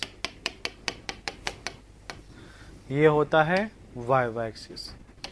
इसके अलावा एक होती है principal major axis. Principal major axis जो क्या होते हैं? यू यू रहता है। और एक होता है minor principal axis. Minor principal axis जो होती है वी वी होती है। जो क्या होती है? वी वी होती है। ठीक है, फॉर एग्जाम्पल अगर मैं कहूं कि मुझे इसका डाटा चाहिए, अगर मैं कहूं आपसे मुझे ये एंगल सेक्शन है, इसका डाटा चाहिए, तो आप पता है क्या करेंगे? आप एक टेबल होती है जिसे बोलते हैं स्टील टेबल। स्टील टेबल जो कोड है उसे बोलते हैं स्पेशल पब्लिकेशन 6। तो उसके अंदर नंबर्स ऑफ डाटा है नंबर्स ऑफ सेक्शन के लिए। तो क्या आप सभी को याद रख सकते हैं क्या, ये बताओ, आप सभी को याद रख सकते हैं क्या? स्टील टेबल आप सभी ने देखी होगी, नंबर्स ऑफ डाटा रहता है और उन डाटा को हम याद नहीं रख सकते। तो सिंपल सी बात यहां से क्या निकल के आती है कि टेबल से कभी क्वेश्चन नहीं आ सकता। अगर टेबल से क्वेश्चन आ गया तो आप लोग नहीं कर सकते, ठीक है। बहुत सारा डाटा होता है वहां पर, इस कारण से वहां से क्वेश्चन अगर आता है तो आप कुछ भी नहीं कर सकते, याद रखना। फिर बात करते हैं आईए से। आईए से कौन सा बता देता हूं मैं आपको, आईए से 100 इंटू 8। फॉर एग्जाम्पल मैं बता देता हूं इसका डाटा कुछ। इसके डाटा के अंदर आपके पास क्या क्या है, इसके डाटा के अंदर है कि जो CXX और CYY है वो कितना है 27.6 mm है, 27.6 mm है। और जो आपके पास RXX है और आपके पास जो RYY है वो 30.7 mm है, 30.7 mm है। और जो आपके पास RUU और VV है, RUU और RVV जो आपके पास है वो कितना है 38.9 mm। और जो RVV है वो कितना है 19.5 mm, 19.5 mm ये आपके पास है, ठीक है। आप बताओ इन सभी में से RXX, RYY, RUU, RVV कौन सा कम है, कौन सा कम है बताओ? RVV सबसे कम है, तो मतलब इसका जो स्लेंडरनेस रेशियो होगा, इसका जो स्लेंडरनेस रेशियो होगा वो आपके पास क्या होगा, वो हो जाएगा L इफेक्टिव अपॉन में RVV। ऐसे ही हर सेक्शन की अलग अलग कहानी है, इसलिए मैं इसके बाद आपको सीधा डायरेक्ट बताऊंगा, क्योंकि हर का डाटा आप याद नहीं रख पाओगे। एग्जाम्पल समझ गए? मैं कहां से बताऊंगा अब, सीधा स्टील टेबल से बताऊंगा कि मिनिमम कौन सा है, वही लिखोगे आप, ठीक है। ये रहा आपके पास L इफेक्टिव अपॉन में RVV। क्लियर क्या?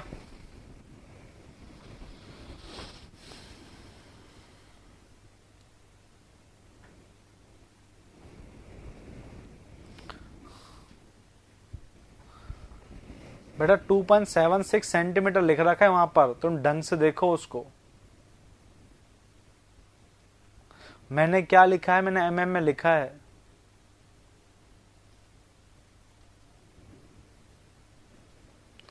ठीक है, चलो अब बात करती है, अब बात करते हैं केस नंबर 3 का। केस नंबर 3 क्या कहना चाहता है? केस नंबर 3, केस नंबर 3 कहना चाहता है कि जब दो एंगल कनेक्टेड होंगे, two angle section are placed on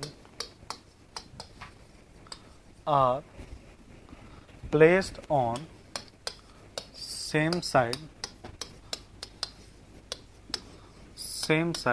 off gusset plate, same side of gusset plate, मतलब आपके पास जो एंगल सेक्शन है वो कहां पर है, same side of gusset plate, ठीक है,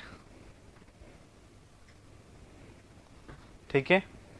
फिर बात करते हैं same side of gusset plate आपके पास कैसे रहता है कि ये आपके पास क्या है, ये आपके पास गसट प्लेट है, ये गसट प्लेट है, और आपने यहां पर एंगल सेक्शन को कैसे लगा दिया, ऐसे ऐसे ऐसे, ये आपने लगा दिया यहां पर, ठीक है। अब आपके पास क्या होता है कि अगर यहां पर आप देखोगे कि लैम्डा आपके पास क्या होता है, ये होता है L इफेक्टिव अपॉन में RXX। यहां पर जो मिनिमम निकल के आता है वो कौन सी होती है एक्सिस, वो R मिनिमम होती है। तो आप सीधा याद रखो, अब यहां से आप सीधा याद रखो कि दो एंगल सेक्शन के लिए जो सेम साइड पर कनेक्टेड होंगे उसके लिए आपके पास लैम्डा कितना होगा, L इफेक्टिव अपॉन में RXX होगा, ठीक है।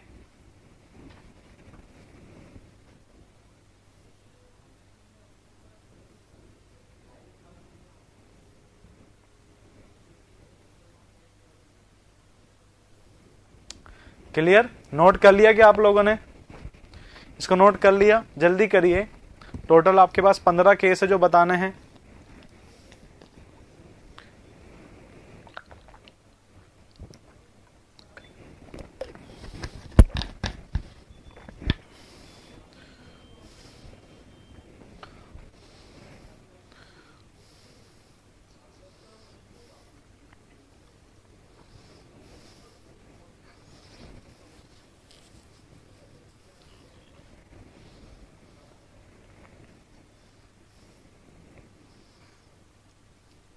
नोट कर लिया क्या बेटा ये?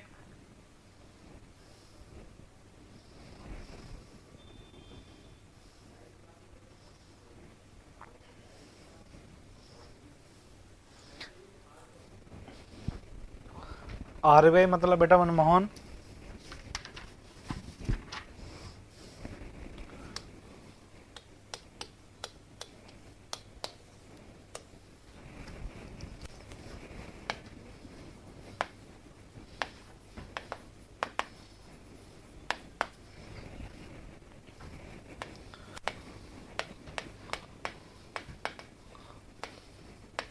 are placed on opposite side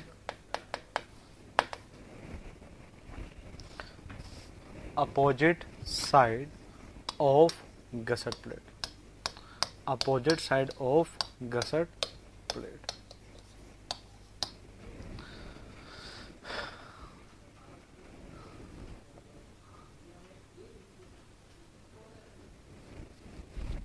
वहां पे जेई की वैकेंसी निकलती है क्या आरबीआई के? कैसी बात करते हो बेटा? ठीक है, दो angle are place on opposite side of gusset plate, ठीक है, नहीं मनमोहन बेटा नहीं, ठीक है। चलो फिर बात करते हैं ऐसे ऐसे ऐसे ऐसे ऐसे और ऐसे।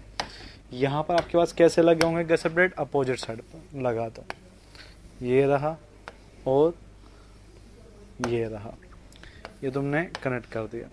इसके लिए भी जो लैम्डा का वैल्यू आएगा वो कितना होता है? एल इफेक्टिव अपॉन में आर एक्स एक्स होता है, एल इफेक्टिव अपॉन में आर एक्स एक्स होता है।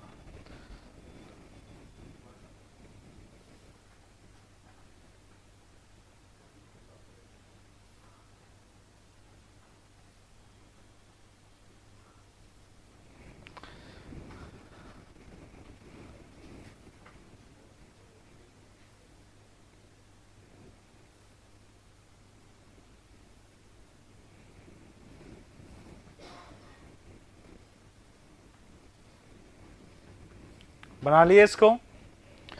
केस नंबर 4 बना लिया क्या बेटा आपने?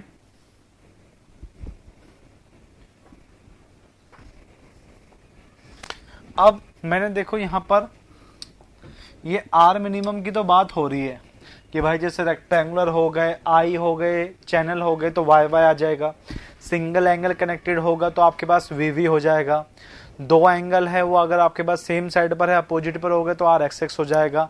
भाई एल इफेक्टिव क्या होता है एंगल के लिए? जैसे तुम्हें कॉलम के लिए तो पता होगा, दो हिंज है तो 1 होता है, दो अगर आपके पास फिक्स है तो आपके पास 0.65 होता है, एक फिक्स और एक फ्री है तो 2 होता है, ये तो आप सभी को पता है। एंगल के लिए एल इफेक्टिव क्या होता है? अब ये चीज और सुनो, ठीक है। क्वेश्चन कैसे आएंगे वो अभी यहां से स्टार्ट हो जाएंगे, संदेह बेटा यहां से स्टार्ट होते हैं तुम्हारे क्वेश्चन के आना, यहां से स्टार्ट हो जाते हैं क्वेश्चन कैसा पूछता है। ये रहा पहला क्वेश्चन जो आपके पास पूछा जाता है, इफेक्टिव लेंथ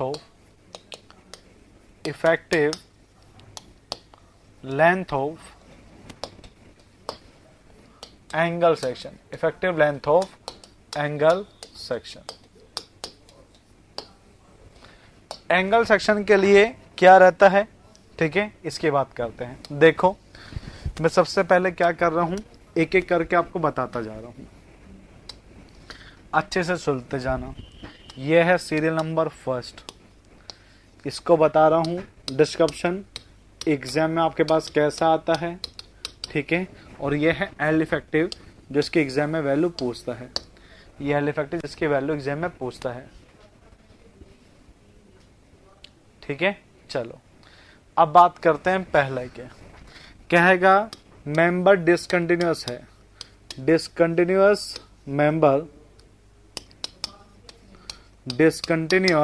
मेंबर, ओके। और यहां पे आपके पास डिसकंटिन्यू कैसा होगा? Discontinuous member single angle with one bolt, okay, single angle with 1 bolt. तो ये आपके पास होते हैं डिसकंटिन्यूअस के अंदर, ठीक है। अब ये सिंगल एंगल विद 1 बोल्ट का मतलब आपके पास क्या होता है, और डिसकंटिन्यू का मतलब यहाँ पे क्या है? डिसकंटिन्यू का मतलब होता है कि जो आपके पास स्टील जो आपके पास गसर प्लेट लग रही है ना, वो सिर्फ पहले पे लग रही है या फिर लास्ट में लग रही है, बीच में कहीं पे भी गसर प्लेट नहीं लग रही, बीच में कहीं पे भी आपके पास गसर प्लेट नहीं लग रही। और ये लग रहा है एंगल सेक्शन। ये क्या लग रहा है? Angle section. एंगल सेक्शन कितने बोल्ट के साथ है? 1, तो लगा दो 1 बोल्ट, तो लगा दो 1 बोल्ट। क्लियर? मतलब मेरा एक ये मेरे पास क्या है? गसर प्लेट। गसर प्लेट के साथ में क्या लग रहा है? एंगल। एक लग रहा है और फिर कहां लग रहा है? लास्ट एंड पर। एक पहले पर और एक लास्ट में, बीच में कुछ नहीं है, इसलिए नाम क्या पड़ गया? डिसकंटिन्यूअस। एक ही एंगल चलता जा रहा है, एक ही एंगल चलता जा रहा है, इसलिए सिंगल एंगल। और जो कनेक्टेड है गसर प्लेट से कितने बोल्ट के साथ है? 1। जब एक एंगल होगा 1 बोल्ट से और मेंबर कैसा होगा? डिसकंटिन्यूअस, तो एल इफेक्टिव कितनी होगी? 1.0 एल। कितनी होगी? 1.0 एल होगी। ठीक है। दूसरी बात, अगर मेंबर कंटिन्यूअस है, अगर मेंबर आपके पास कैसा है? कंटिन्यूअस है आपके पास, तो कंटिन्यूअस के अंदर आपके पास कितने एंगल लग रहे हैं? एक ही एंगल लग रहा है, सिंगल एंगल विद 1 और मोर बोल्ट, 1 और मोर बोल्ट। तो यहां पर एल इफेक्टिव कितनी होती है? यहां पर एल इफेक्टिव कितनी होती है? यहां पे होती है 0.7 से लेकर 1.0 एल। ये तो भाई बहुत बड़ी रेंज हो गई, 0.7 से 1। तो सर कितना लेना है? कितना लेना है यहाँ पर? यहाँ लेना है कितना? क्वेश्चन आंसर जब आएगा 0.85 एल। कितना लेना है? 0.85 लेना। ठीक है, 0.85, 0.8 नहीं बेटा, 0.85। ठीक है। फिर बात करते हैं यहां पर कंटिन्यूअस कैसे होते हैं। देखो यहां पे आपके पास क्या है? यहां तुम्हारे पास जो एंगल सेक्शन है वो तो चलता जा रहा है, एंगल सेक्शन है वो तो चलता जा रहा है, और बीच बीच में क्या लगी हुई है? बीच बीच में लगी हुई है तुम्हारे गसर प्लेट। ऐसे गसर प्लेट लगी हुई है बीच बीच में, और उन गसर प्लेट के साथ में कितने बोल्ट लग रहे हैं? एक या एक से ज्यादा। तुम तो एक एक मान लो, बोल रहा है एक या एक से ज्यादा, पर तुम कितने बोल्ट मान लो? एक एक मान लो। ठीक है। डायरेक्ट स्टेटमेंट आती है लिखी हुई, continuous single angle section with 1 और more bolt, what is the value of L effective for the given section? तो आंसर कितना होगा? 0.85 एल। कितना होगा? 0.85 एल होगा। ठीक है। ऐसे ही तीसरा अरेंजमेंट भी है। तीसरा आपके पास क्या कहता है कि भाई डिसकंटिन्यूअस है। क्या कहता है? डिसकंटिन्यूअस है। डिसकंटिन्यूअस मतलब समझ गए ना? एक आपके पास गसर प्लेट लगा होगा पहले पर और एक लगा होगा लास्ट में। ठीक है। यहां पर क्या रहता है? डिसकंटिन्यूअस तो है, बट क्या है? कैसा है मेंबर? सिंगल एंगल है, सिंगल एंगल विद 2 और मोर बोल्ट, विद 2 और मोर बोल्ट। तो एल इफेक्टिव की वैल्यू कितनी होती है? 0.7 से लेकर 1.0 एल ही होती है। तो कितना लोगे आंसर? 0.85 एल लोगे। कितना लोगे? 0.85 एल लोगे। कितना वेरी करती है? 0.7 से 1 एल तक वेरी करती, तो कितना ले लिया? 0.85 एल ले लिया। ठीक है। फिर बात करते हैं चौथे की। ये कैसे होंगे? 2 बोल्ट लगा देना। ठीक है ना? कैसे डायग्राम बनेगा? सेम यहां पर सेम ऐसे ही बनेगा, बट एक की जगह कितने बोल्ट लगा दोगे? 2 लगा देना यहां पर। ठीक है। तो वो अरेंजमेंट किसका बन जाएगा? तीसरे वाले का। किसका बन जाएगा? देखो 2 और मोर बोल्ट, तुम तो 2 ही लगा देना वहां पर। ठीक है ना? तो वहां 2 के लिए हो गया। फिर बात करते हैं चौथा। मेंबर कैसा है? डिसकंटिन्यूअस। डिसकंटिन्यूअस तो है, बट कैसा है? 2 एंगल है, 2 एंगल विद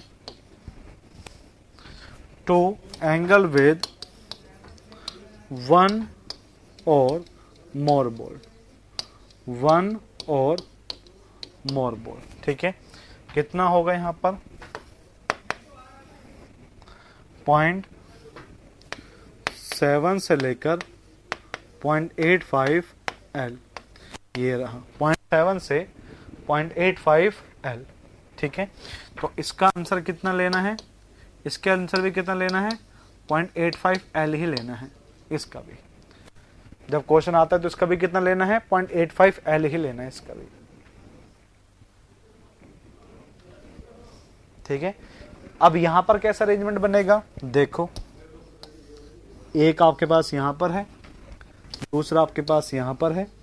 ठीक है, एक यहां पर और दूसरा यहां पर है। ये आपके पास क्या हो गए,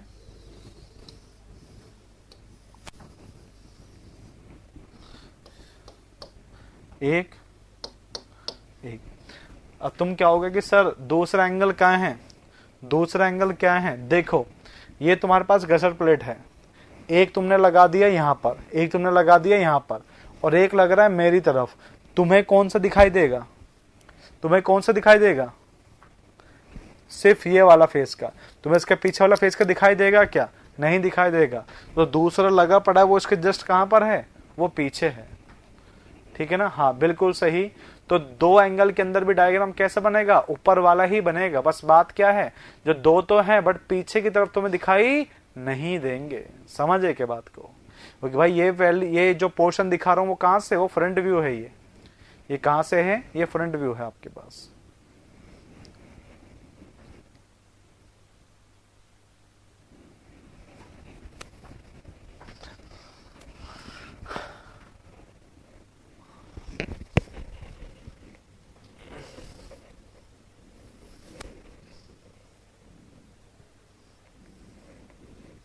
हाँ, 2 बोल्ट दिखेंगे रवि बेटा, वहां पे 2 बोल्ट कर देना।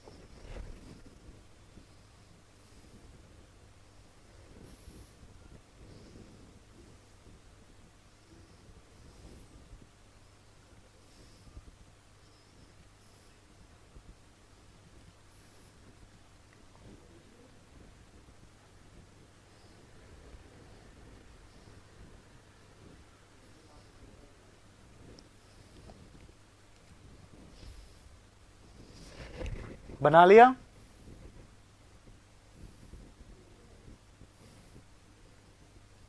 चलो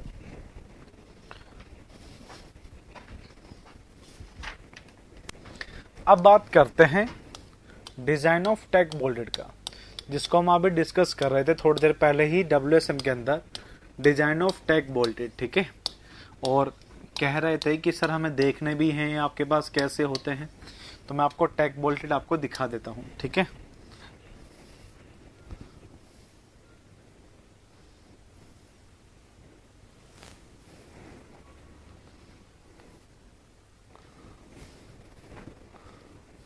नहीं चल रहा, नहीं चल रहा डायग्राम, नहीं चल रहा, कोई बात नहीं। देखो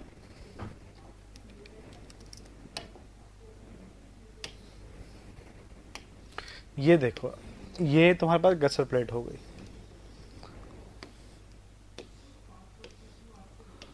ये गसर प्लेट हो गई, ये हो गए एंगल सेक्शन, ये क्या हो गए एंगल सेक्शन। क्लियर, तुम्हारे पास यहां पे तुमने बोल्ट लगा दिए, यहां तुमने बोल्ट लगा दिए। अब देखना, तुम यहां से जाके देख रहे हो, यहां से तुम्हें पीछे वाला दिखाई देगा, तुम यहां से जाके देखो तुम्हें पीछे वाला दिखाई देगा, नहीं दिखाई देगा। ठीक है, तुम्हें सिर्फ ये दिखाई देगा, और कैसे दिखाई देगा वो भी बात कर लेते हैं। ये रही गसर प्लेट, ये रही गसर प्लेट, ये रही गसर प्लेट का दूसरा, ये रही दूसरी गसर प्लेट। ये तुम्हारे पास कैसे लगे हुए हैं, ये लगे हुए हैं ऐसे। तो ये वाला पोर्शन है तुम्हारे पास, वो बना हुआ है कुछ ऐसे। ठीक है, अब देखो, देखिए 2 बोल्ट तो तुमने यहाँ पे लगा मारे, 2 बोल्ट तुमने यहाँ पे लगा दिए। अब आपके पास क्या है, ये बोल्ट और उस बोल्ट के बीच की डिस्टेंस क्या आ रही है, ज्यादा। तो तुम पता है क्या करते हो, यहाँ पे पहले वाशर लगाते हो और वाशर के अंदर तुम लगा देते हो किसको, यहाँ पे वाशर प्लेट लगाते हो और उसके बीच में क्या लगा देते हो, स्क्रू। और इन्हीं को ही बोला जाता है, बीच वाले को टैक बोल्टेड। क्या बोला जाता है, टैक बोल्टेड। अब देखो ये गसर प्लेट है, गसर प्लेट के बाहर लग रहे हैं, गसर प्लेट के कहां पे लग रहे हैं, बाहर। तो फर्स्ट लाइन आपके पास क्या याद रखनी है, it is provided outside the gusset plate, it is provided outside the gusset plate, it is provided outside the gusset plate। ठीक है, कहाँ प्रोवाइड करते हैं, गसर प्लेट के आउटर में। क्लियर। दूसरी बात, अब आप देखिए, ये लोड कैरी नहीं करते, ये सिर्फ आपके पास क्या करते हैं, सेक्शन को यूनिफॉर्म बनाते हैं। क्यों, क्योंकि अगर ये सेक्शन नहीं लगता तो ये मेंबर अलग बिहेव करता और ये मेंबर अलग बिहेव करता। इसके कारण से ये दोनों बिहेव कैसे कर पा रहे हैं, एक सिंगल, एक यूनिट सेक्शन की तरह। तो आपके पास क्या कहते हैं, it is provided to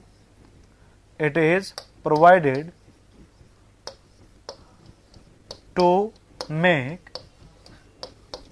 section union, to make section union, section को एक बनाने के लिए ये प्रोवाइड किए जाते हैं।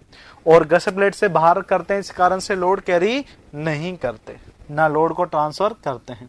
It is not transfer the load from one member to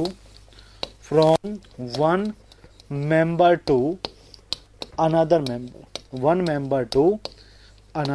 member, ठीक है, one member to another member। Clear. तो याद रखना, मोस्ट इंपॉर्टेंट है और ये लाइन डायरेक्टली आपके पेपर में आती है। पहला, कहां प्रोवाइड होते हैं, गसर प्लेट से बाहर। दूसरी बात, क्या बनाते हैं, सेक्शन को एक बनाते हैं। तीसरी बात, क्या ये लोड कैरी करते हैं, नहीं करते। बस ये 3 बातें याद रखना, बहुत बार क्वेश्चन आते हैं 3 लाइनों के ऊपर, बहुत बार।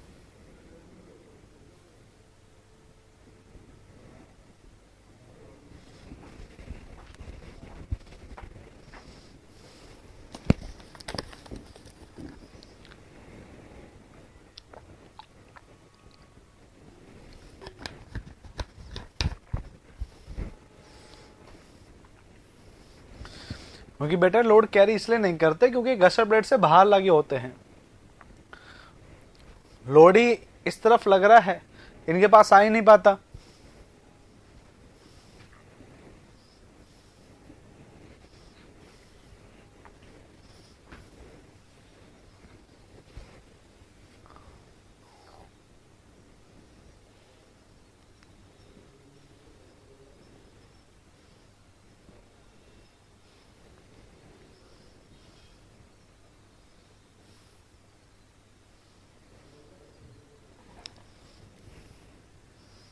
बना लिया क्या,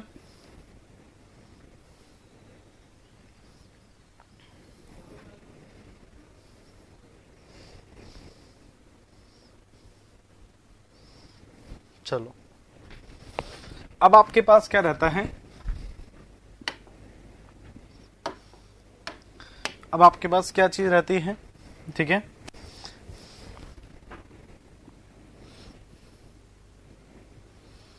यहां से, ठीक है, यहां तक जो डिस्टेंस कहलाती है, या इस सेंटर से कह दो, इस बोल्ट के सेंटर से इस बोल्ट के सेंटर की जो डिस्टेंस होगी वो क्या कहलाएगी, वो कहलाती है एल इफेक्टिव। क्या कहलाती है, एल इफेक्टिव फर्स्ट। क्या कहलाती है, एल इफेक्टिव, ठीक है। और इनकी जो डिस्टेंस होती है इन दो के बीच में, ये जो क्या कहलाती है, ये कहलाती है आपके पास एल इफेक्टिव। क्या कहलाती है? L effective. अब ढंग से देखना चीज को ढंग से देखना। अगर मैं लैम्डा ऑफ होल निकालना चाहूं, तो आप बताओ इस अरेंजमेंट के लिए मैंने लैम्डा कितना बताया था? इस अरेंजमेंट के लिए मैंने लैम्डा कितना बताया था?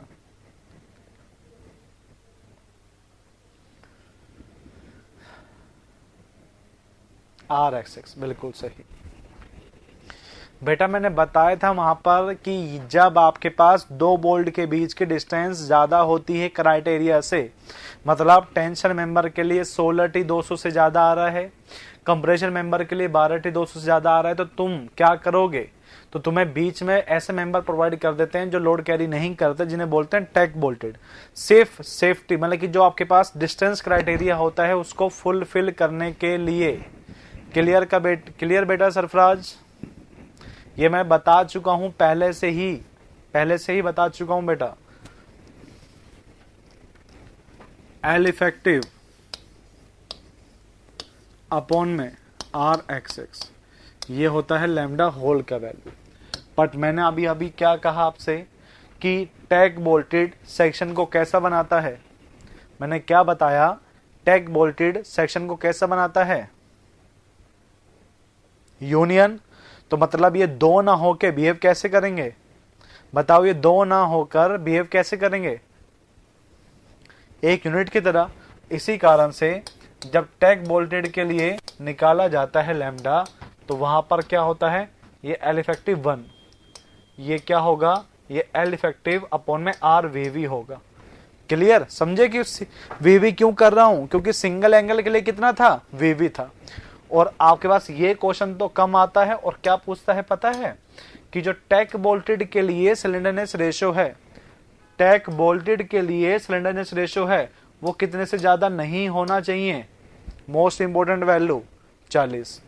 कितने से ज्यादा नहीं होना चाहिए? 0.6 ऑफ लैम्डा होल से। जो लैम्डा होल है उसके 0.6 से ज्यादा नहीं होना चाहिए। ये मोस्ट इंपोर्टेंट डाटा है जो आपके एग्जाम में हर साल पूछ लेता है। Most important. टैग वोल्टेज कितने से ज्यादा नहीं होना चाहिए? 40 से। और कितने से ज्यादा नहीं होना चाहिए? Lambda whole of 0.6। Lambda whole कैसे निकालेंगे? ऐसे निकालेंगे। एल इफेक्टिव क्या था? एल इफेक्टिव 1 क्या है वो बता चुका हूं। एल इफेक्टिव क्या है वो बता चुका हूं।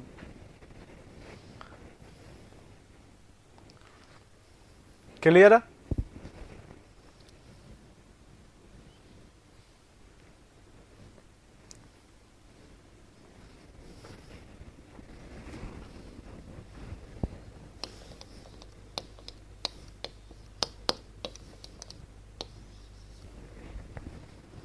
अब बात करते हैं कि सर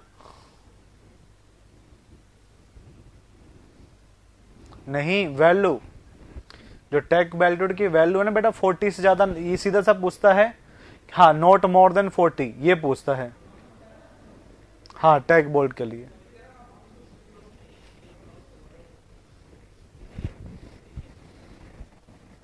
तुम मुझे मनमोहन बेटा सिलेबस सेंड कर देना, मैं देख लूंगा।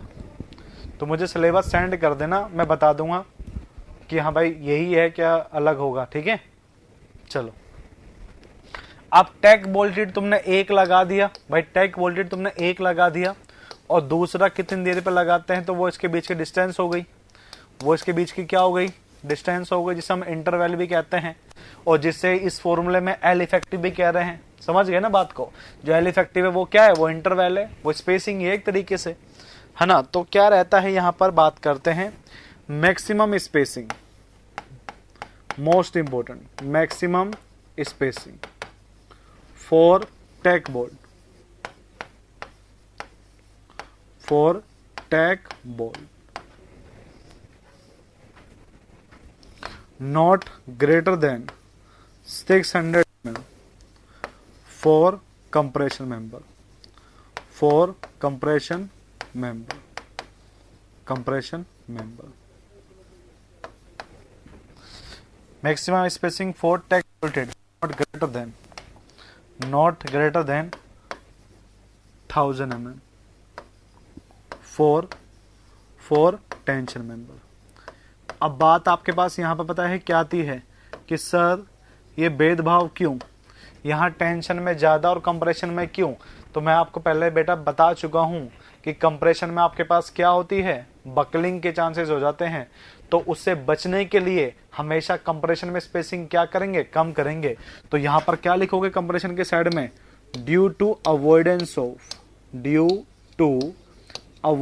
Of buckling, due to avoidance of buckling, avoidance of buckling. Buckling से बचने के लिए तुम प्रोवाइड करते हो, ठीक है। मोस्ट इंपॉर्टेंट, ये भी बहुत बार पूछता है, ये भी बहुत बार पूछता है, याद रखना। अब स्पेसिंग से रिलेटेड क्राइटेरिया बहुत हो चुके। टेंशन में 16T 200 बोल्ट के लिए, टॉप कंप्रेशन में 12T 200, रिविट के लिए जहां पे वेदर से एक्सपोज नहीं होगा तो 32T 300, अगर वेदर से एक्सपोज हो गया तो वही 16T 200 जाएगा। फिर टैग बोल्टेड के लिए हो गया, कंप्रेशन के लिए 600 और टेंशन के लिए 1000 और कंप्रेशन के लिए 600। समझ पा रहे हो कितने डाटा हो गए? इन डाटा को लेकर एक जगह पे लिख लेना जो कभी भी ना भूल सको और गलती बिल्कुल ना हो सके, ठीक है।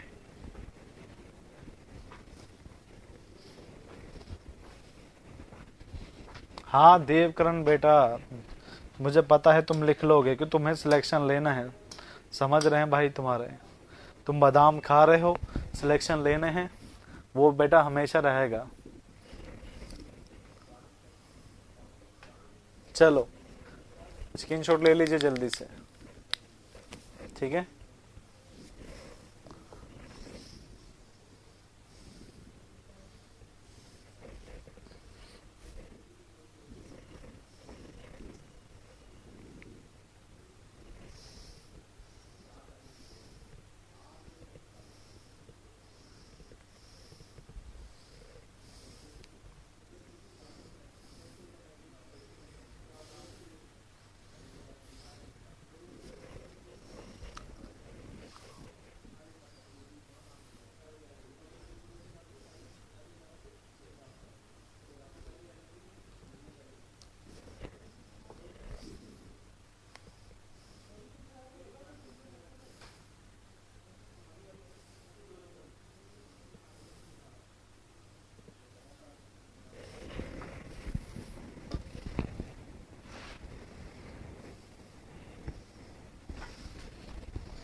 अब नेक्स्ट जो आपके पास टॉपिक है उसे क्या कहते हैं, उसे कहते हैं रिलेशनशिप। ठीक है, relationship between elastic between elastic stress and slenderness ratio.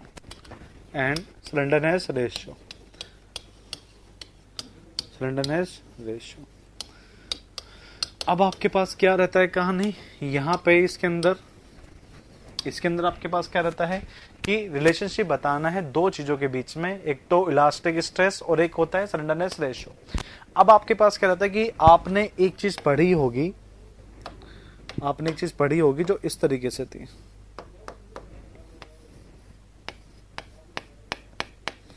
यहां से लोड लगता है P, यहां से लोड लगता है P। तो जब आप इसको देखते हैं तो लोडिंग के कारण से ये बकल कर जाती है।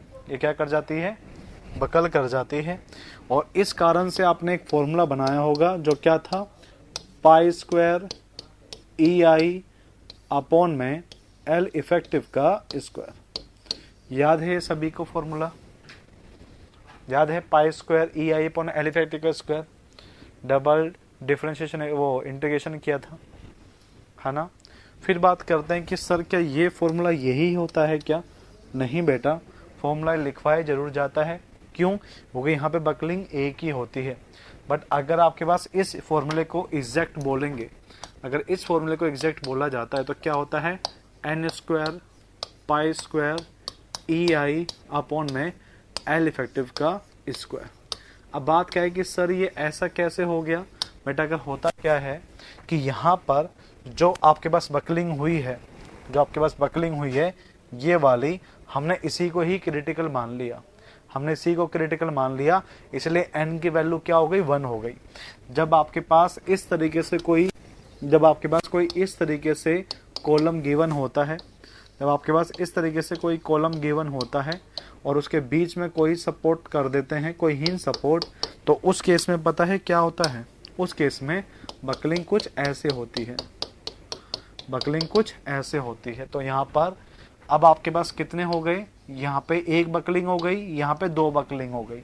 तो यहाँ पर क्रिटिकल कौन सा होता है हमें नहीं पता होता। ठीक है, तो इस कारण से क्या होता है कि यहाँ पे n लगा दिया जाता है। तो जितनी क्रिटिकल बकलिंग होती है ना, जितनी भी क्रिटिकल बकलिंग होती है तो वहां पर आती है। यहाँ पे बकलिंग क्रिटिकल कितनी हो गई भाई? यहाँ पे क्रिटिकल बकलिंग कितनी हो गई? 2 हो गई। तो यहाँ पे 2 लगाओगे तो इसका फॉर्मूला कितना हो जाएगा? 4 हो जाएगा। आगे जब यहाँ 2 लगाओगे तो कितना हो जाएगा? 4 हो जाएगा। तो अब क्वेश्चन सुनो एक जो अच्छा सा है और बहुत जगह आपके एग्जाम में आता है। कहता है क्वेश्चन देखो क्या कहता है। क्वेश्चन कहता है कि मैं हिंज हूं और मेरा जो कैपेसिटी है वो कितने का है? 200 किलो न्यूटन का है। क्या कहता है क्वेश्चन? कहता है कि मैं हिंज हूं और मेरा जो कैपेसिटी है लोड लेने का वो कितना है? 200 किलो न्यूटन का है। कंडीशन क्या कह देता है कि जब मेरे बीच में कोई हिंज लग जाता है तो बताओ मेरा डिजाइन लोड कितना होगा।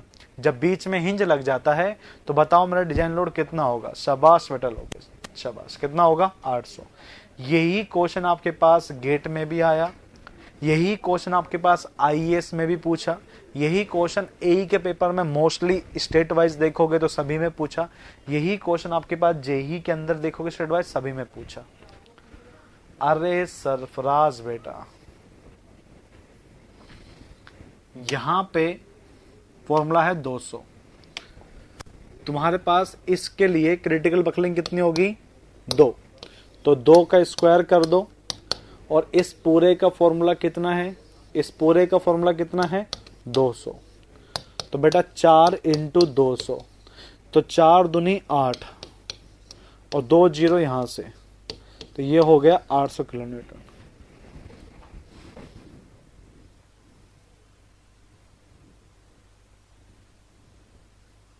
हाँ तो बोल दो। ठीक है, तो ये थोड़ी बेसिक सी बात हो गई। चलो, तो तुम्हारा ये फॉर्मूला याद रखना, मैं सिर्फ ये कहना चाहता था। अब देखो क्या कहना चाहता हूं मैं, इस फॉर्मूले को देखो। ठीक है, इस फॉर्मूले को देखो। अब मेन कॉन्सेप्ट पे आओ हमारे, ठीक है। यहाँ पे क्या होता है, पाई स्क्वायर ई आई अपॉन में एल इफेक्टिव स्क्वायर फॉर्मूला है हमारे पास।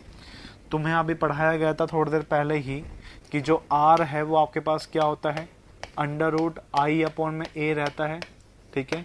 तो तुम अगर इस आई को निकालोगे तो आई का फॉर्मूला आपके पास क्या बनेगा, ये बन जाएगा आर स्क्वायर इंटू ए, ये कुछ ऐसे ही तो बनेगा। तो तुम इस वैल्यू को उठा के उस फॉर्मूले में रख दो, इसको उठा के उस फॉर्मूले रख दो, तो क्या हो जाएगा, पाई स्क्वायर ई इंटू, यहाँ पे क्या था, आई की जगह क्या रख दिया, R square into A, divide by आपके पास क्या हो गया, एल इफेक्टिव हो गया स्क्वायर। अब आपके पास क्या है, इस ए को उठा के यहाँ ले जाओ, तो पी बाय ए क्या बन गया, पाई स्क्वायर ई अपॉन में L effective divide by R minimum का स्क्वायर। तो क्या बन गया, ये तुम्हारे पास जो होती है ये कहलाती है इलास्टिक स्ट्रेस। क्या कहलाती है, इलास्टिक स्ट्रेस, जिसे हम क्या बोलते हैं, इसे बोलते हैं ई एफ सी सी। फॉर्मूला बन जाएगा पाई स्क्वायर ई अपॉन में लैम्डा का स्क्वायर। तो याद रखना ये कैसे प्रोपोर्शनल है, ये इनवर्सली प्रोपोर्शनल है, वो भी स्क्वायर में।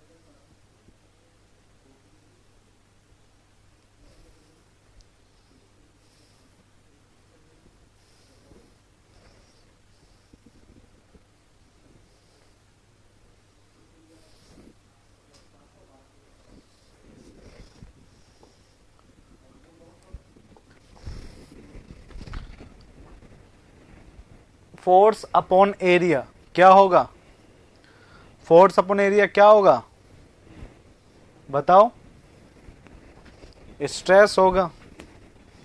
तो ये आपके पास क्या कहलाता है, ये कहलाता है इलास्टिक क्रिटिकल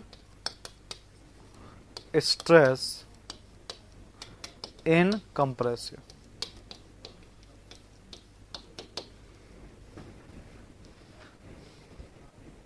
ठीक है, elastic critical stress in compressive.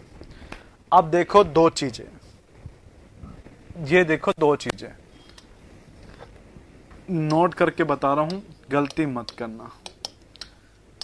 IS 800 1984, मतलब सिंपल सा कहना चाहे तो WSM, सिंपल सा कहना चाहे तो WSM। अलोवेबल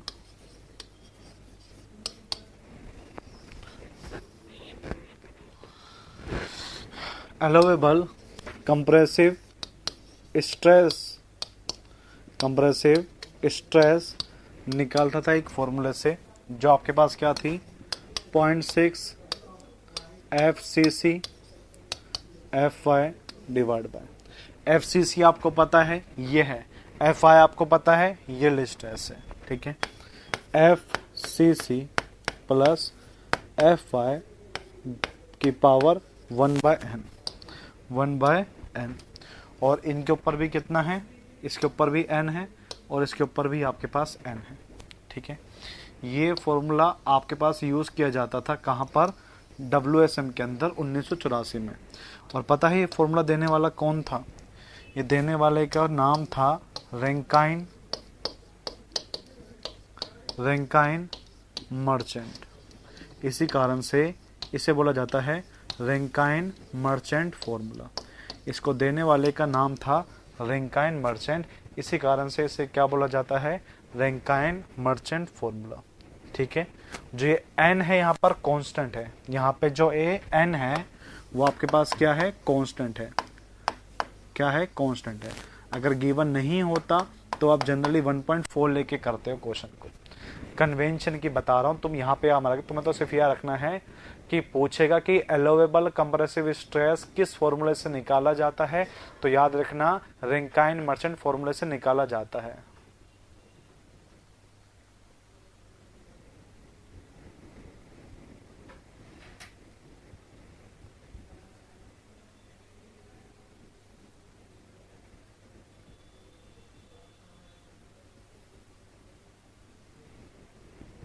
अरे तुमने कभी फॉर्मूला देखा ही नहीं होगा, क्योंकि तुम इसको कभी यूज ही नहीं करते। तुम्हारे कोड में डायरेक्टली वैल्यू गिवन है इससे रिलेटेड। अलोवेबल कंप्रेसिव स्ट्रेस की वैल्यू डायरेक्टली गिवन होती है कोड के अंदर। ये फॉर्मूला तो सिर्फ वहां पे लिख रखा है। हाँ, डायरेक्टली वैल्यू गिवन होती है कोड के अंदर।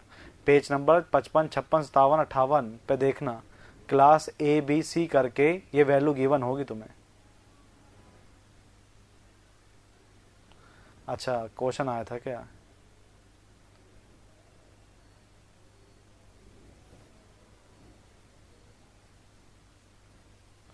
ठीक है, चलो अब पता है। और जो तुम्हारे पास नोट नंबर सेकंड है, नोट नंबर सेकंड है जो किसने दिया था, एस पर IS 800 2007, इसे तुम क्या बोलते हो, WSM। इसके अंदर आपके पास क्या रहता है, इसके अंदर आपके पास निकाला जाता है क्या, FCD। इस FCD को आपके पास क्या किया जाता है, इसे कहा जाता है डिजाइन कंप्रेसिव स्ट्रेस। इसे कहा जाता है डिजाइन कंप्रेसिव स्ट्रेस। और ये डिजाइन कंप्रेसिव जो स्ट्रेस रहती है या स्ट्रेंथ जो तुम कहते हो, इसका फॉर्मूला होता है FY। और जहाँ F आ जाता है वहाँ आता है 1.1, वहाँ जाता है 1.1। तुम्हें देखने को क्या मिलेगा वो बताता हूँ तुम्हें। गामा M नोट जो कितना है 1.1, 5 प्लस में ब्रैकेट 5 का स्क्वायर माइनस लैम्डा का स्क्वायर की पावर 0.5। ये फाई यहाँ पर क्या है, ये कांस्टेंट होता है। ये फाई यहाँ पर कांस्टेंट होता है, ठीक है, मैं बता देता हूँ इसको। ये फाई यहाँ पर क्या है, कांस्टेंट है, जिसका वैल्यू निकाला जाता है 0.5 ब्रैकेट अल्फा ब्रैकेट 0.2 अल्फा, ये क्या हो गया, 1 प्लस अल्फा 0.2, ठीक है, प्लस में लैम्डा का स्क्वायर, ये रहता है। ठीक है, अभी बता रहा हूं आपको अल्फा क्या है। ठीक है,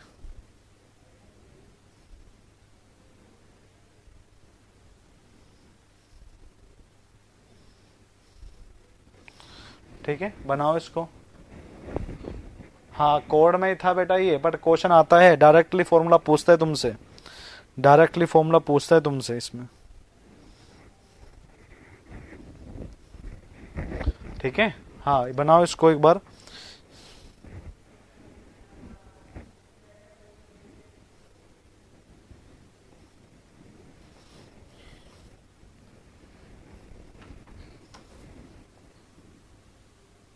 हाँ, ये गामा एम नोट 1.1 होता है।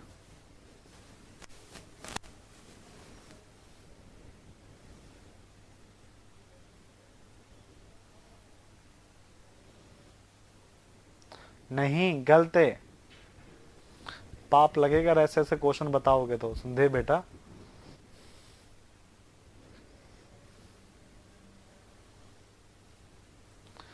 हर चीज फाई शियर रेजिस्टेंस नहीं होता, संदेह बेटा, वो देवकंद बेटा, हर जगह पे फाई, ठीक है, हर जगह पे फाई शियर रेजिस्टेंस नहीं होता। ठीक है, इसको बताएंगे कल। ठीक है, ये बताएंगे यहाँ पे अल्फा क्या है, अल्फा बताएंगे आपको। अरे पाप का मतलब यहाँ पर तुम्हारा क्वेश्चन गलत हो जाएगा, तुम्हारा क्वेश्चन गलत हो जाएगा। जो मेहनत होगी ना, वो तुम्हारी मेहनत काम नहीं आ पाएगी छोटी सी गलती कारण से।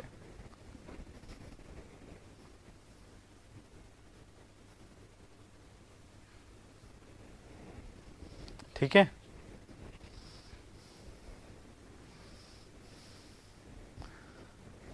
क्लियर? चलो इसके अंदर आपके पास बात करते हैं कि ये गामा क्या है।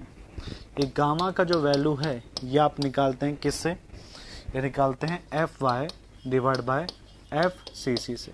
एफ सी सी पीछे बता चुका हूँ, एफ वाई तुम्हें पता ही है कि 250 रहता है, ठीक है। बस अल्फा बताना है, ठीक है। ये क्या होता है, ये आपके पास बताया जाता है, जो ये अल्फा है ये आपके पास होता है बकलिंग कुछ लेकर रहता है, ठीक है। बकलिंग क्लास याद आया, ठीक है। ये डिपेंड करता है बकलिंग क्लास पे, depend on buckling class, buckling class. और क्लास कितनी होती है? 3 क्लास होती है, याद रखना, class A, class B, class C, ये होती है चीजें, ठीक है। याद समझना, अल्फा क्या है, बकलिंग क्लास पे डिपेंड करता है, जो कि आपके पास क्या होती है, ए बी सी। ठीक, क्लियर? क्लियर ना?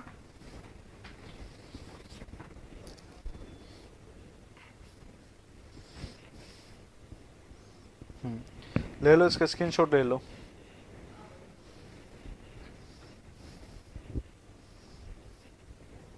इस बार ये आया था कि वही बता रहा था मैं तुम्हें, अब बताता हूँ तुम्हें अभी, है ना। जो क्लास ऐसा पूछ रखा था कि जो बकलिंग स्ट्रेंथ होती है वो किस क्लास की सबसे कम होती है, ए की, बी की, सी की। तो वो कोड के अंदर था एक वैल्यू, मैं वही बता रहा था तुम्हें कि किसका वैल्यू क्या है, उसके अकॉर्डिंग तुम्हें अल्फा की वैल्यू बतानी थी। वो चीज देख रहा था, वो चल नहीं रहा नेट वहां से, ठीक है। बनाओ।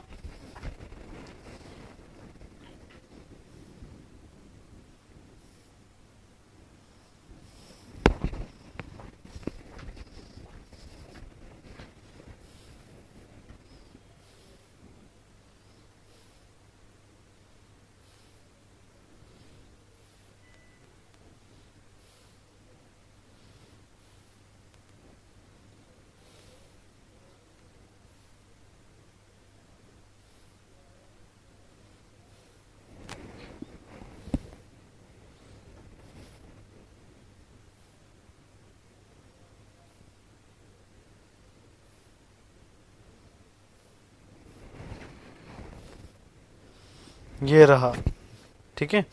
अल्फा की क्लास डी भी दे रखी है, अल्फा की क्लास डी भी दे रखी है, और अल्फा की वैल्यू क्या है, ठीक है। अल्फा के अकॉर्डिंग ये तो हो गई क्लास, ये तो हो गई क्लास, और ये हो गई अल्फा, ठीक है।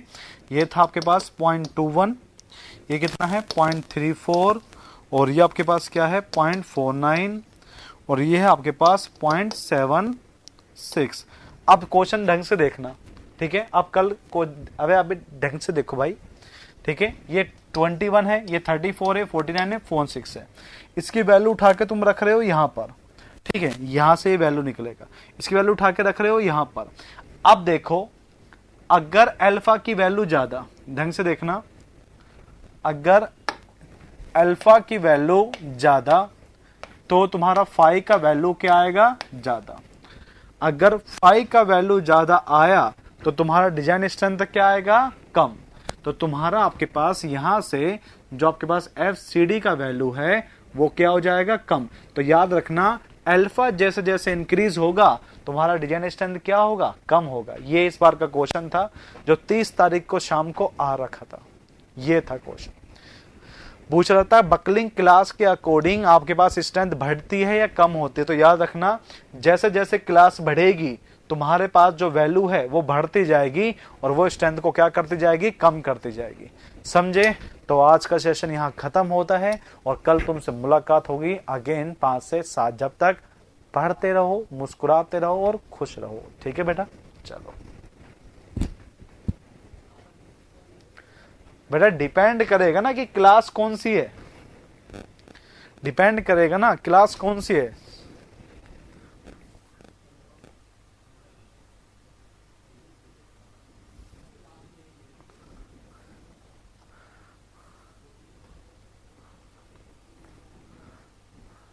मुझे भी ऐसे लगता है, ठीक है बेटा। चलो, स्क्रीन होता है बेटा, स्टूडियो रहता ही है।